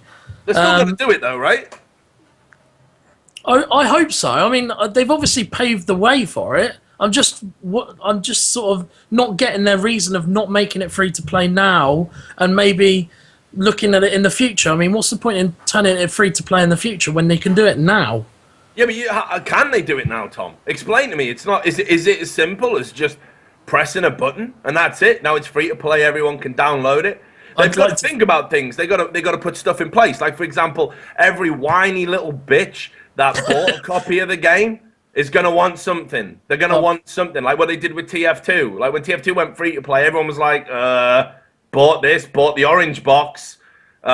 Pretty sure I deserve something for that. You can't just be giving that shit away. And you know what? I think that's ridiculous because, I mean, you know, they got something anyway. But I think that's a ridiculous attitude. If you buy something now and then that thing becomes fucking free later, you know, fuck it. If you'd waited, you'd save money. But you didn't. Not being funny. 2 years of playing it. Not being funny. It wasn't exactly expensive. Let's be honest. Yeah, but I mean, it was only 10 quid. Yeah, it's $11.99 at the moment. Exactly. On Steam. But I mean, you got to look at some of the places that are playing this game. You know, and I certainly some of the flags I see on hltv.org, I'm guessing 12 quid is a fucking lot. And I'm not even trying to say, no, I'm not even trying to make a joke out of that. It probably comes out a bit snarky, but, you know, I'm not trying to be like, haha, I live in Britain, fuck all you, you know, who don't kind of shit. Like, I mean, seriously, like £12 for a game's a lot of fucking money, right? To some people. Yeah, to some people, okay. To some people it is, but to me it's not. I couldn't give a shit if they give me something extra or if they just make it free to play. I just prefer to see the game become bigger than what it is. I mean, it's big enough as it is right now because it's, you know, the statistics, if we were to break down the statistics, the peaks have tripled in nearly a year. Less than a year, actually, because during DreamHack Winter, it was about 14,000 peak concurrent players, right? Yeah. And now it's not nearly 42,000. Which is small in the grand scheme of things, but it's still quite big. For the numbers are growing slowly. I definitely think there's been a technology thing going on. Like, people are catching up to the technology required to play CSGO. Because I think I don't even think the game looks that good. But fuck me, is it? It's reasonably intensive. I mean, the computer I had before this one, before I went like super duper future proof shit, which my company gave me for free because I'm awesome. I was playing on something that barely eked out 100 FPS, and it was getting smaller with each fucking update. And that was a PC that was only 3-4 years old. So I understand some of the frustrations with it, but I think people are catching up to it in that sense. I think people, we're getting MOBA overload now, like, and Call of Duty clone overload and Battlefield fucking overload. Everyone's getting, like, people are just flogging certain types of game to death. And I think actually Counter-Strike, even though it predates all of that shit, is actually now a refreshing change to a lot of people. I think people are going to start coming to it, and enjoying the format. So I think the game's got a future. But I agree with you, it's got to go free to play. But the worst thing they could do is release it too early and it be all fucking wrong. Yeah, true. I get your point on that. It just, to me, they seem to be building up to that stage, and it's just becoming a little bit frustrating not seeing it get to that stage. I want to see it to get to that stage, and obviously I'm a little bit of an impatient cunt, basically. No doubt. But look, it's great to get your thoughts, Gump. I'm Cheers, sure bud. we'll have an interaction on the forums, and I'll probably see you at an event soon. Won't be at I-49 because I'll be at Gamescom. But we'll probably see you at I-50 then. Yeah, I'll be there for the 50th anniversary, no doubt about it. See you later, bud. All right, take care, Tom. Catch you later. Cheers, bye. So there we go. CSGO, free to play. Is that the future? I think it is. Maybe you disagree. Maybe you're one of those guys who are like, oh no, there'll be so many hackers. What are we going to do about the hackers? If you are one of those guys who cries about imaginary hackers, add Trash Talk TV to your Skype. You're the kind of guy I really want to talk to, like really, really want to talk to. Gareth, who's the next caller?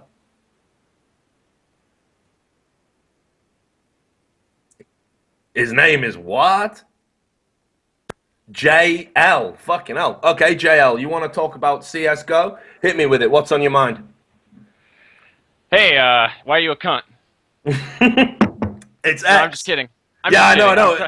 Mate, spontaneity. That's what I want. I want to foster that spontaneity. I love it. That's it. No, I'm just kidding.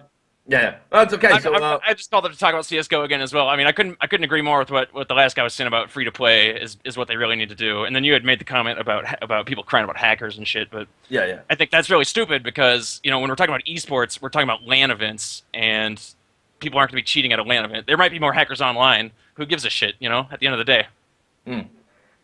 Well, I agree with you. But look, here's the thing, right? I honestly don't think there's any evidence to suggest the percentage will go up. I do not believe that. I think the percentage will stay the same because economies of scale, you'll have more people, Yeah, exactly. I mean, but here's why, right? There's two types of cheater, and maybe you disagree with this. But the first cheater is a guy who just likes to grief motherfuckers. Like, he just likes to go on a public server. He changes his name to RoboCop. He spams the 4 directives. He runs around with a speed hack. He mows everyone down. Everyone cries until an admin comes along. He gets banned, and then he goes on to another server, and he does it again. That's cheater number 1. Cheater number 2 is a bit more of a sneaky asshole. What he wants to do is he's cheating to impress. He wants to get noticed in the competitive community. He wants to get on a good team. He wants to have the kudos of being the best player. Now, neither of those guys care about whether they get... Well, the first guy doesn't care if he gets back banned. The second guy will do anything he can to evade the ban because he knows his fucking career is effectively over if he gets caught. Now, I just don't see any of them being deterred by rather being deterred if it doesn't go free to play. I don't see the consequence of having to pay £12 deterring either of those two types of cheater. Yeah, I agree with that, and I think that the only way to grow the game is to grow the player base. And the update they released today is really great. I personally think it's pretty cool. I got a chance to play it for about 40 minutes before this, and overall I thought it was pretty good. Think about it, man. Like literally, be as detailed as you can, because there's a lot of people who haven't had the time. Because I think they've been. So yeah, like the silent. Okay, so the big thing is the silencer. That's the number one thing everyone talks about. And the problem, a lot of people are complaining because the silenced gun only gets 40 bullets. The unsilenced version has 90 bullets. So it's a real negative to taking the silencer. But it remains to be seen. But to me, it felt like as I played, it actually was more balanced because the silenced gun is more accurate. We'll see. It remains to be seen in a competitive esports, environment how it's all going to play out if people actually use that. Does the improvement in accuracy you get? Does that offset the fact that you only get 20 bullets? I mean, is it that noticeable? Not necessarily, but the other major aspect is that you don't show up on the radar, so that you can try to pick people off, and if they don't see you, they might not know where you are. Okay. So it's more situational. They tried to add it to be more situational and slightly balanced, and I think a lot of people just wanted to fucking put a silencer on what they already had, and so people don't. But why do people fucking think Counter-Strike needs a silencer? I never got that. Because that's a great question too, man. Just it's tradition, I guess. Personally, I don't. It just seems insane to me because what it added in both games was, I mean, look, everyone said, oh, but it balances it out because, like you say, it makes you visible on the radar and it doesn't show where it's coming from and you just see no muzzle flare in smoke and all of this shit. That's all nominal stuff. Like, the average scrub doesn't give two fucks about that. What he gives a fuck about is being able to WASD and the bullet's not kicking everywhere, and maybe the silencer does something to that, although people tell me all the time, actually, it's a placebo. It doesn't really alter the recoil that much. So I don't understand why people feel the need to have a silencer. Like, why Counter-Strike needs a silencer? I mean, never got honestly, that. I played for about 40 minutes on the new patch before the show. I played about half of that with the silencer, and I was like, okay, that's cute and all, and then I went back to the regular one, because I'd rather win than have a fucking silencer. What about the other changes? The big thing I think that's getting overlooked is that this whole micropayment system they're doing here, the proceeds from that are going to go towards prize pools for tournaments.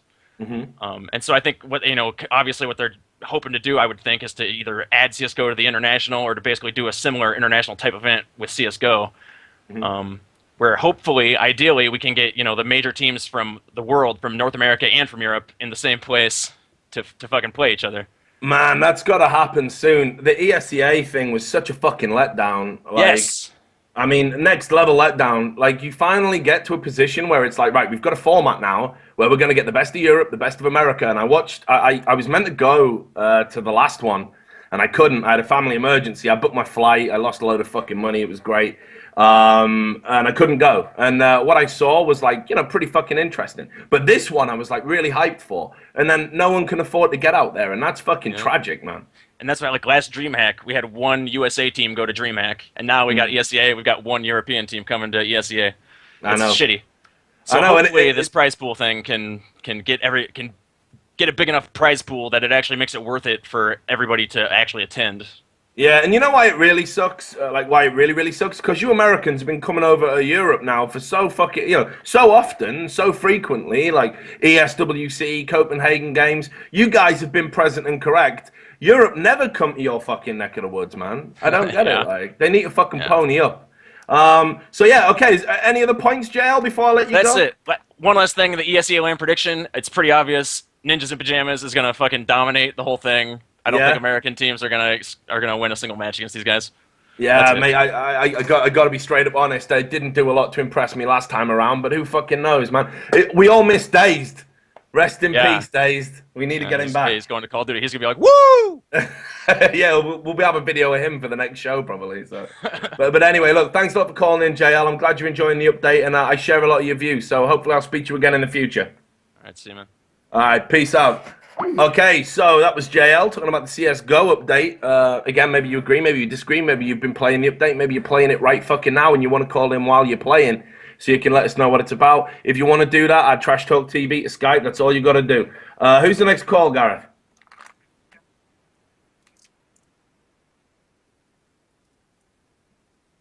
Oh, it's Chad, is it? From Chadtopia. I know this dude. Yeah, fucking Chad. How's it going, Niall? You all right, brother? Yeah, I'm good, man. How are you?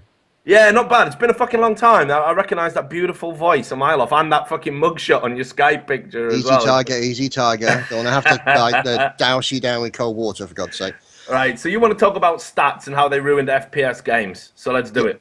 Yeah, part of the reason that I have with stats is the fact that you get a lot of games out there, where people are playing the objective, doing whatever that they're supposed to do, and then you get the people who literally all they do is to watch their stats. So they care about things like KDR, So these are the kind of people who will sit and snipe and then complain about the fact that, why aren't you capturing the point? Why aren't you doing things? It's like, well, because you're sitting there doing, sniping and all that useless shit when you could be out here actually playing the objective.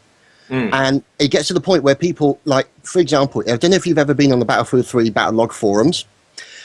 I've never been on the forums, no. Okay, well, you go on one of the forums, and there's you look at the point, and some of the stuff that goes on there. What happens is there'll be a point that will be made there, and it will be a well thought out point. It'll be the kind of thing that you'd read and all the rest of it and stuff like that. And then somebody next below will read it, look at the guy who's posting it, say, "Oh, he's got a crap kill death ratio, completely pointless."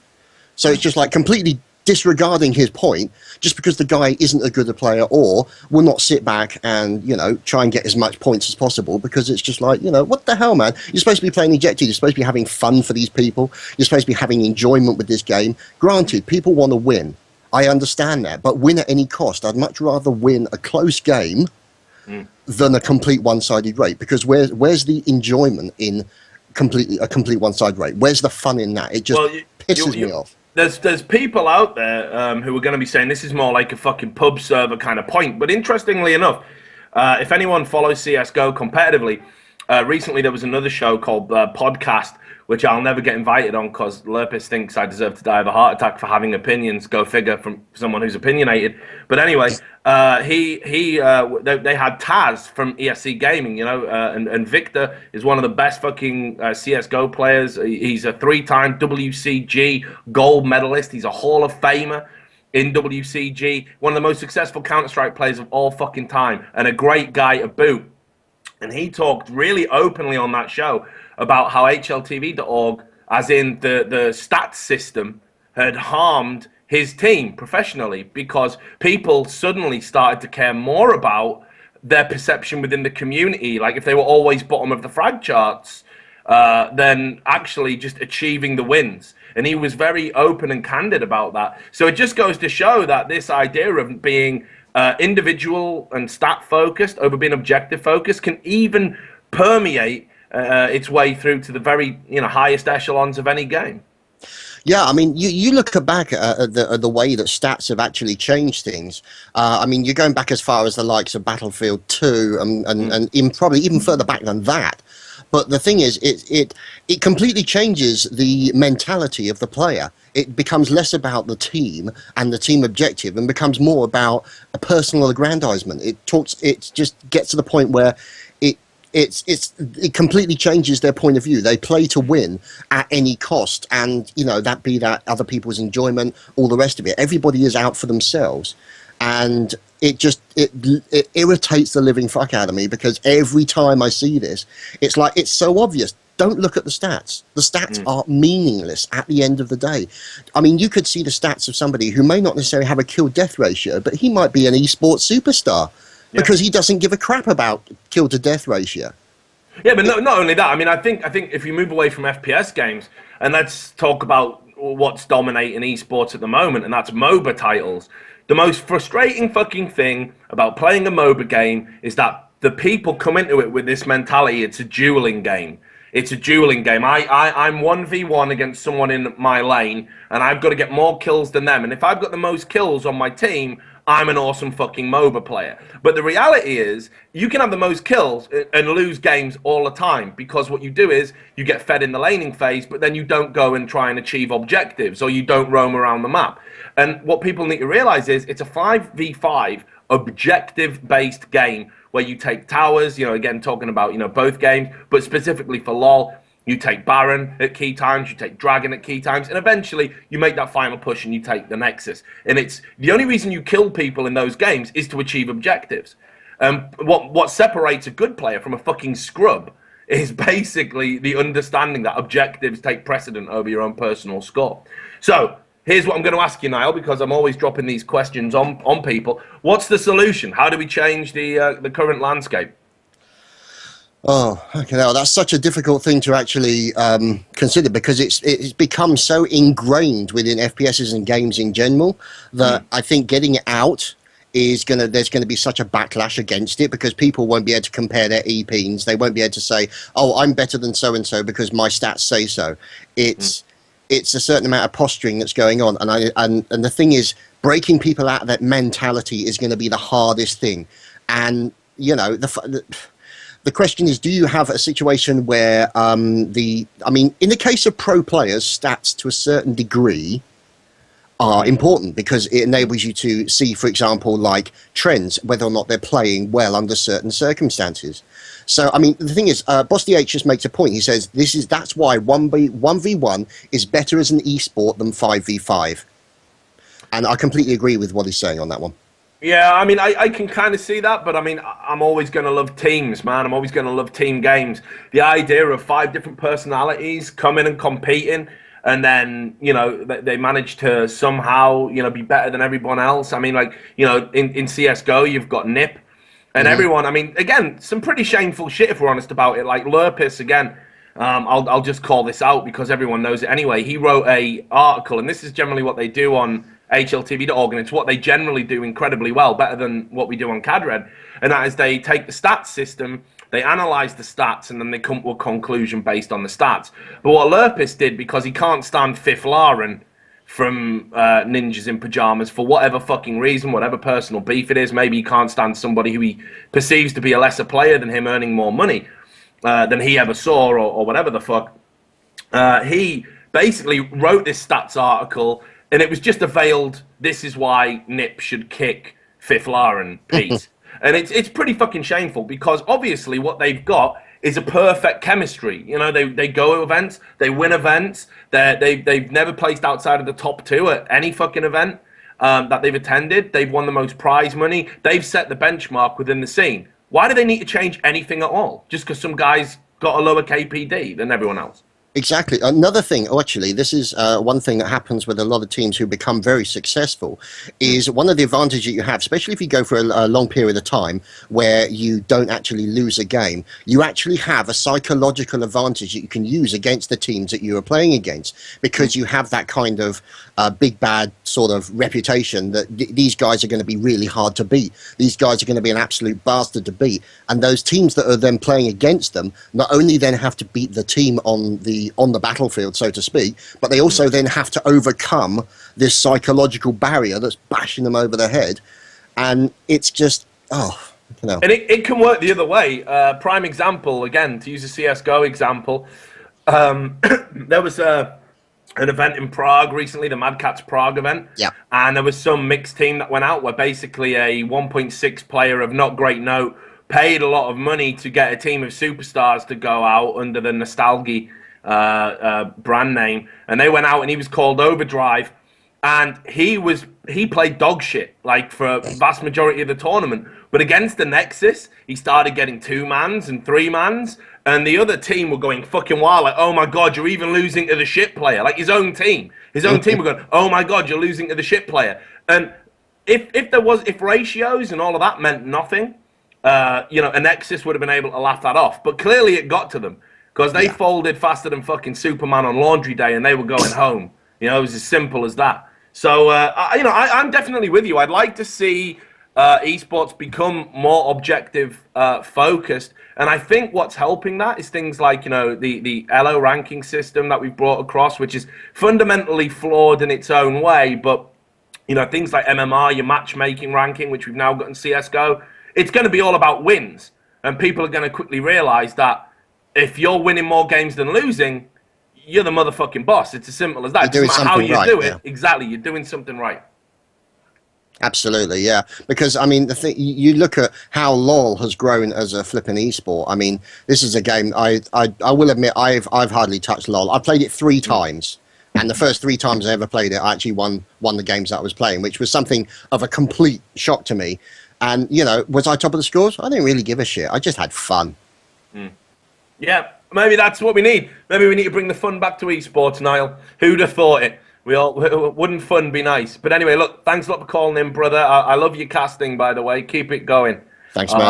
And I'll be sure to fucking give you some sweet retweets next time I see you. So thanks a lot, and I'll speak to you again, yeah?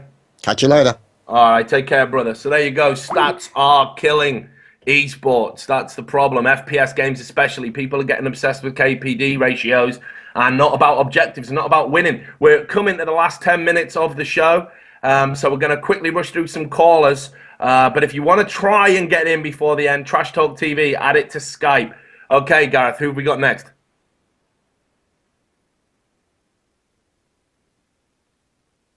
Right, so we've got someone called Dave Smith, and he wants to talk about exclusivity contracts. Hey, Dave, how's it going?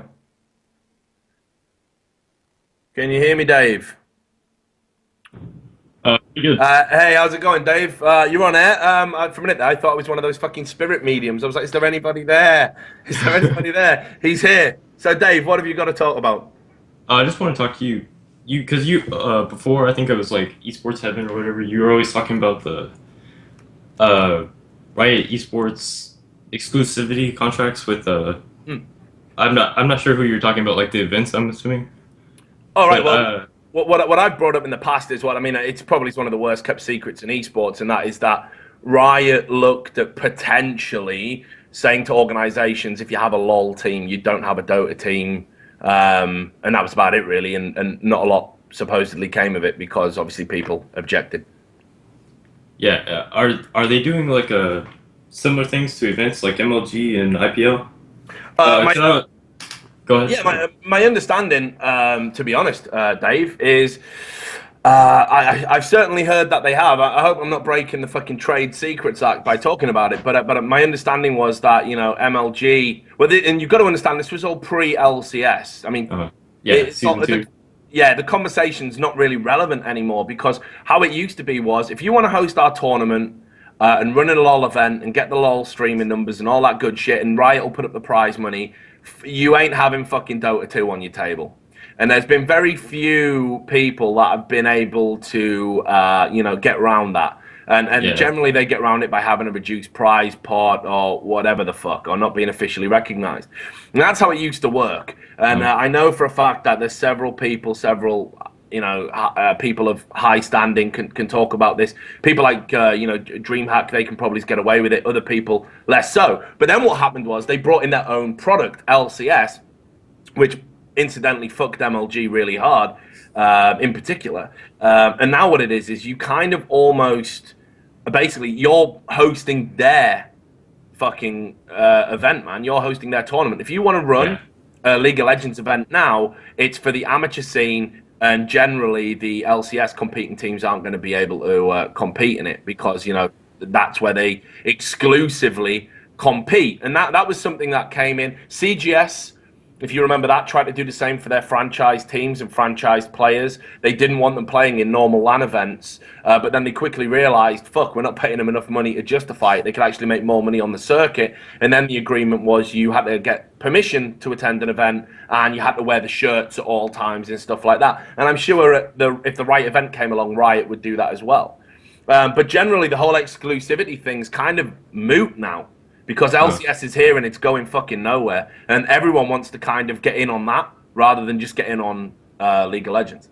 Yeah, so it's basically MLG wanting LCS as opposed to Dota 2, and Riot will only give them LCS if they don't have Dota 2. Yeah, I don't really know if that's the case. I mean, I've not heard anything. MLG right now, for me, are desperately sort of clamoring to find something that's going to fill the void that they've got. They got problems with StarCraft 2. They got problems with League of Legends in that, they can't host tournaments anymore. You're effectively franchising WCS or LCS. So they're looking at other games. And right now, all of their fucking chips are in the Call of Duty console thing and maybe games that might take off, like Infinite Crisis and shit like that. So Yeah, I mean, it's a tough time ahead for MLG. Personally, I'd love to see MLG get in bed with Valve and run a really good, cool American Dota tour, because I think that'd be awesome for them. Yeah, I think that's one. I mean, if they haven't already looked at that, I'm pretty sure they will be. Yeah, I was just wondering, like, after the LCS started, like Riot was doing its own thing, why they just didn't pick up Dota 2. Like, Riot seems like it could do its own thing, like it's doing in Europe, just taking like event stuff. Like they just went to Madrid, I think, and. Yeah, well, yeah. I mean, I agree with you. I don't know why they're not. I mean, I can ask Sundance. He's kind of been keeping a low profile of lately, but I'm sure maybe we'll be able to get him on like as a caller one time and just get him to call in and clarify because he's not made any official comment. But Dave, I'm quickly rattling through calls, so thanks a lot for calling in. It's an interesting question. What the fuck is going on? Can you be Dota 2 and League of Legends in this day and age? Who knows? But thanks a lot for calling. I hope you'll call in again. No problem. Thank you. All right. Take care, Dave. Gareth, so who's the next caller? Who we got?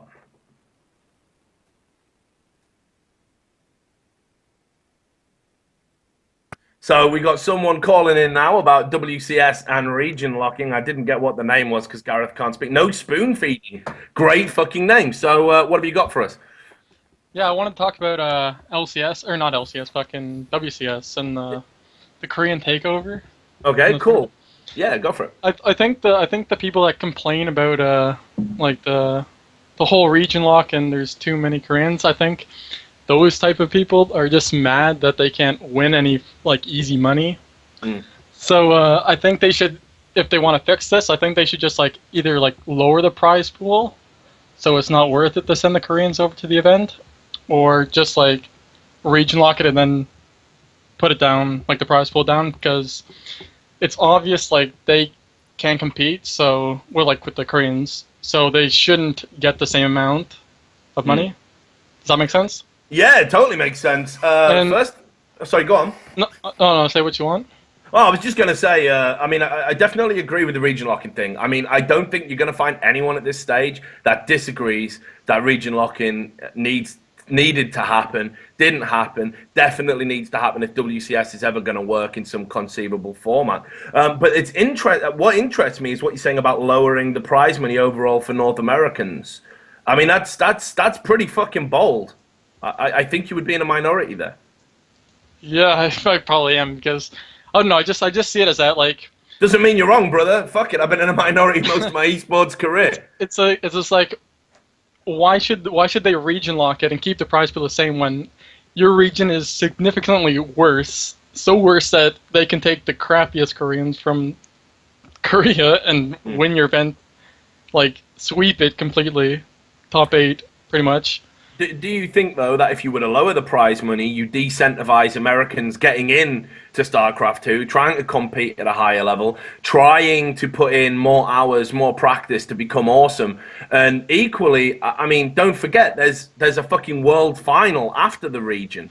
So, I mean, would it not be a better situation to have parity? Because then at least, you know, everyone's competing on a level playing field. It's all fair prior to the Worlds. I mean, the World Final is what's going to separate the wheat from the chaff, I guess, is what I'm saying. I don't know, but I think it would give them more reason to fucking try harder, because, like, right now, it's just like, it's like, try as hard as you want, you're not going to fucking beat them anyway, so you might as well lower it and compete for something. Well, yeah, I know exactly what you're saying, and I definitely agree with the region locking thing. I think it's interesting because I guess we're coming from almost two different like management styles. You seem to be a stick guy. Like, I'm a carrot guy, right? Like, I want to give you, here's the carrot, work hard and you get the carrot. You're saying, fuck that, you haven't worked hard enough, so I'm going to beat you with a stick until you fucking, till maybe one day we'll talk about the carrot. That seems kind of harsh, dude.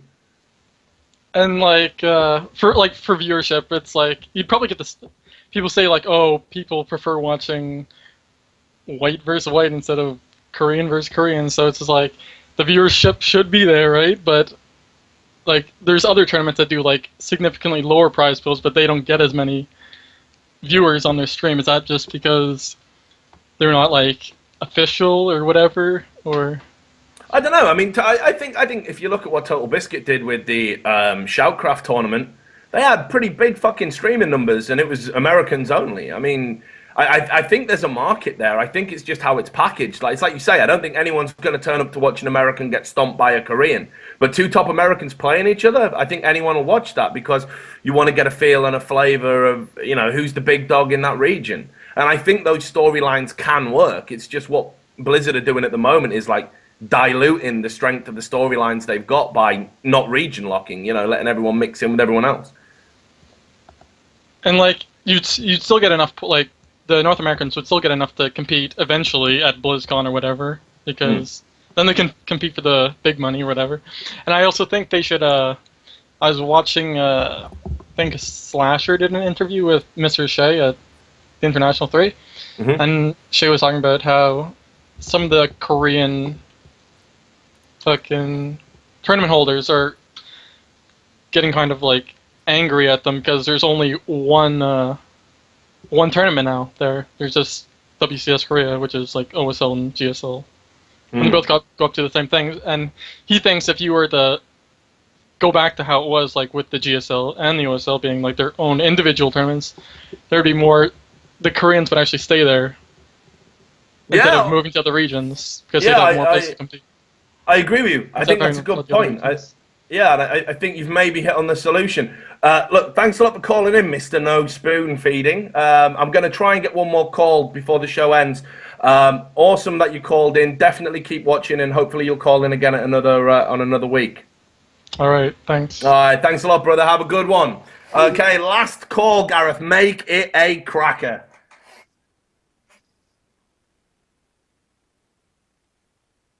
Okay, well, fuck it, Robert. You're getting the last word. You want to count at some point, so you are on air. Hi, Richard. How are you doing? I'm doing pretty good. I'm doing a lot better than I thought I would be by after 2 hours of this. I thought it was going to be like pulling teeth. Fuck it, you guys have got opinions, which is awesome. So what's yours? Just a follow-up call to the guy who was on previously. He was talking about how the Koreans basically travel over, and if you lower the prize pool, that maybe it would encourage the Koreans to stay at home because it wouldn't be worth their while. But I know you can't compare esports to mainstream sports, but at the same time, if that was the case, you'd have a situation in the World Cup where really small teams that qualified regionally, like Australia, for example, maybe Brazil would have a couple of extra teams, and because they're better than the smaller teams, it doesn't mean they should qualify and take up a space, for example, because I think the main argument is people fostering growth in esports and in a region in particular. So it's probably the reason why Ghost User went to France to play. There's a lot more tournaments that the North American players and teams, there's not that much to do in between the major tournaments. And if you're not on a big team like EG, you won't get flown out to DreamHack, for example. So you're absolutely on the money there, dude. That's exactly what he said. I interviewed him at DreamHack. It was one of the few interviews I had time to do.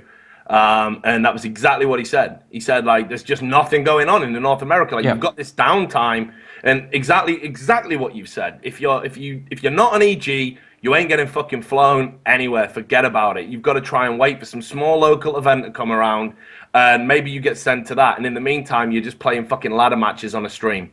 Exactly, and it's probably it's a big problem because players, like, motivation is really, really important for players, and they can like be really well motivated. I think Fuser, he had a retirement thread on Reddit, and he was talking about he would play 50 games a day. Then it went down to 40 and 30 and 20, and eventually he just couldn't be bothered to play even 10 games a day. And that was down to, let's say, him not having opportunities or having results to kind of parallel what the work he was putting in.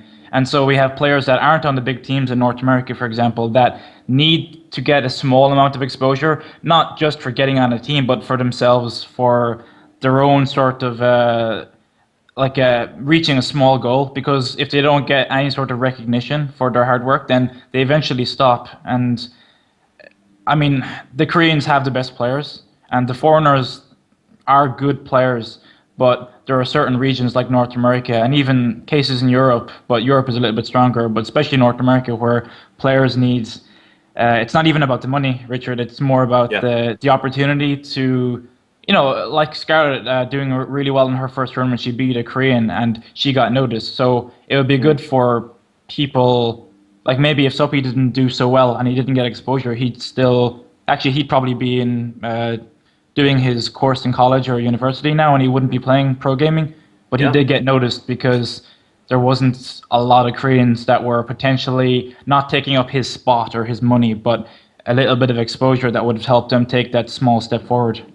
Yeah, well, I mean, do you have any, kind of final thoughts about the best way to be getting that exposure? Because I think we are starting to see a radical shift from American organizations, and I think unfortunately it's tinged with a little bit of cynicism, and that is that it's no longer economically viable to have the big all-star StarCraft 2 player. The scene numbers are kind of in a little bit of a decline. Streaming numbers are in a little bit of a decline. It's definitely worth throwing more money at MOBA right now, and so all of a sudden the big organizations are looking at up-and-coming players because they know they can get kudos for that, and who knows, maybe they unearth a fucking gem and get lucky and dominate the local North American scene, which, that's enough for them right now.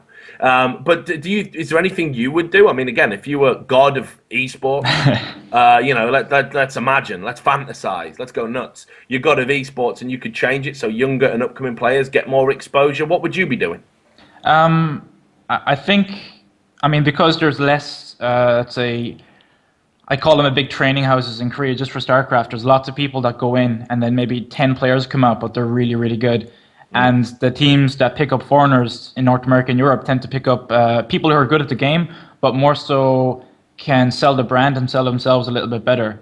So they're kind of caught between training hard and bringing out videos and writing blogs and things. So I think that, like, for young players to come through, there needs to be like a stepping stone. Like in mainstream sports, I'll have to go back to it again. You start off in high school, you do your sport, and then there's a step up in college, and then you've got professional. But you're kind of going from relative amateurism in esports, and then you've got to go take that big step to professional. But there's nothing in between to actually bridge the gap. So I think smaller tournaments, but with an emphasis on, like, the open bracket in LLG was a great idea. Yeah, and it still is, because you get that. You're an amateur, you're playing against a high-level Korean, it's good for you, kind of that sort of thing. But I think the region locking is really important, and I think I understand the globalization of StarCraft, for example, to go back to that, but the region locking is just really important for fostering growth, and Europe won't suffer too much, Korea won't suffer at all. It's really the North Americans, and there aren't that many good North American StarCraft players that are available, that are free agents at the minute. So I feel that that's because a lot of people are kind of going, this isn't viable, I'm never going to get signed. Yeah. You know what, Robert? I don't fucking disagree with you, brother. And it was a great point to end the show on. Great talking to you. I hope you'll call back in the future. Thanks a lot for supporting the show by calling in. Appreciate it. Very good show. Anyways, thanks a lot, boss. You take care. Bye. Right then. So that is it, guys. You know what? I said I was going to take a drink when it got fucking hairy and when it was bad. But right now I'm going to take one for you guys. This is a fucking toast to you, because it's not often I praise you guys, because you guys are usually fucking assholes out there in esports with your anonymous fucking identities and you shit on everything. But you know what? You guys have come up a fucking blinder today, so here is to you. They said that when we did this shit and we did an esports phone in, it couldn't work. It wouldn't be entertaining. It'd be full of trolls. It'd be fucking horrible. Well, all you people who tuned in and called in tonight, you proved them all fucking wrong, and I want to thank you for that. And hopefully this shit's going to grow, because at the end of the day, esports is all about opinions, and the most important people are you guys. I'd never fucking admit that. Maybe the whiskey's getting on top of me already, but it actually is. Without you guys, without the opinions, fuck it, what are we all doing? I'm jerking off in an office and fuck knows what, right? Like, maybe not literally jerking off, but you know what I mean. We've all got to go back to the fucking day job. So hopefully you'll support this show. I want to give you guys a fucking platform. No, we're not going to do a donate so you can put a brick in front of my face thing. Never happening. Never happening. Producers joining in now. That's not a bad idea. Fuck that guy. So we're going to go. It's been great. It's been a great 2 hours. I want to thank, honestly, from the bottom of my heart, I want to thank you all. Next week, I'm going to try and do one of these live from Gamescom. I will be in a German hotel, probably watching some very unsanitary pornography, and we will try and get one of these out. Who fucking knows? But when it happens, you will know about it. I'll be tweeting. It'll be on Reddit. Thanks to everyone for tuning in. Fucking cheers.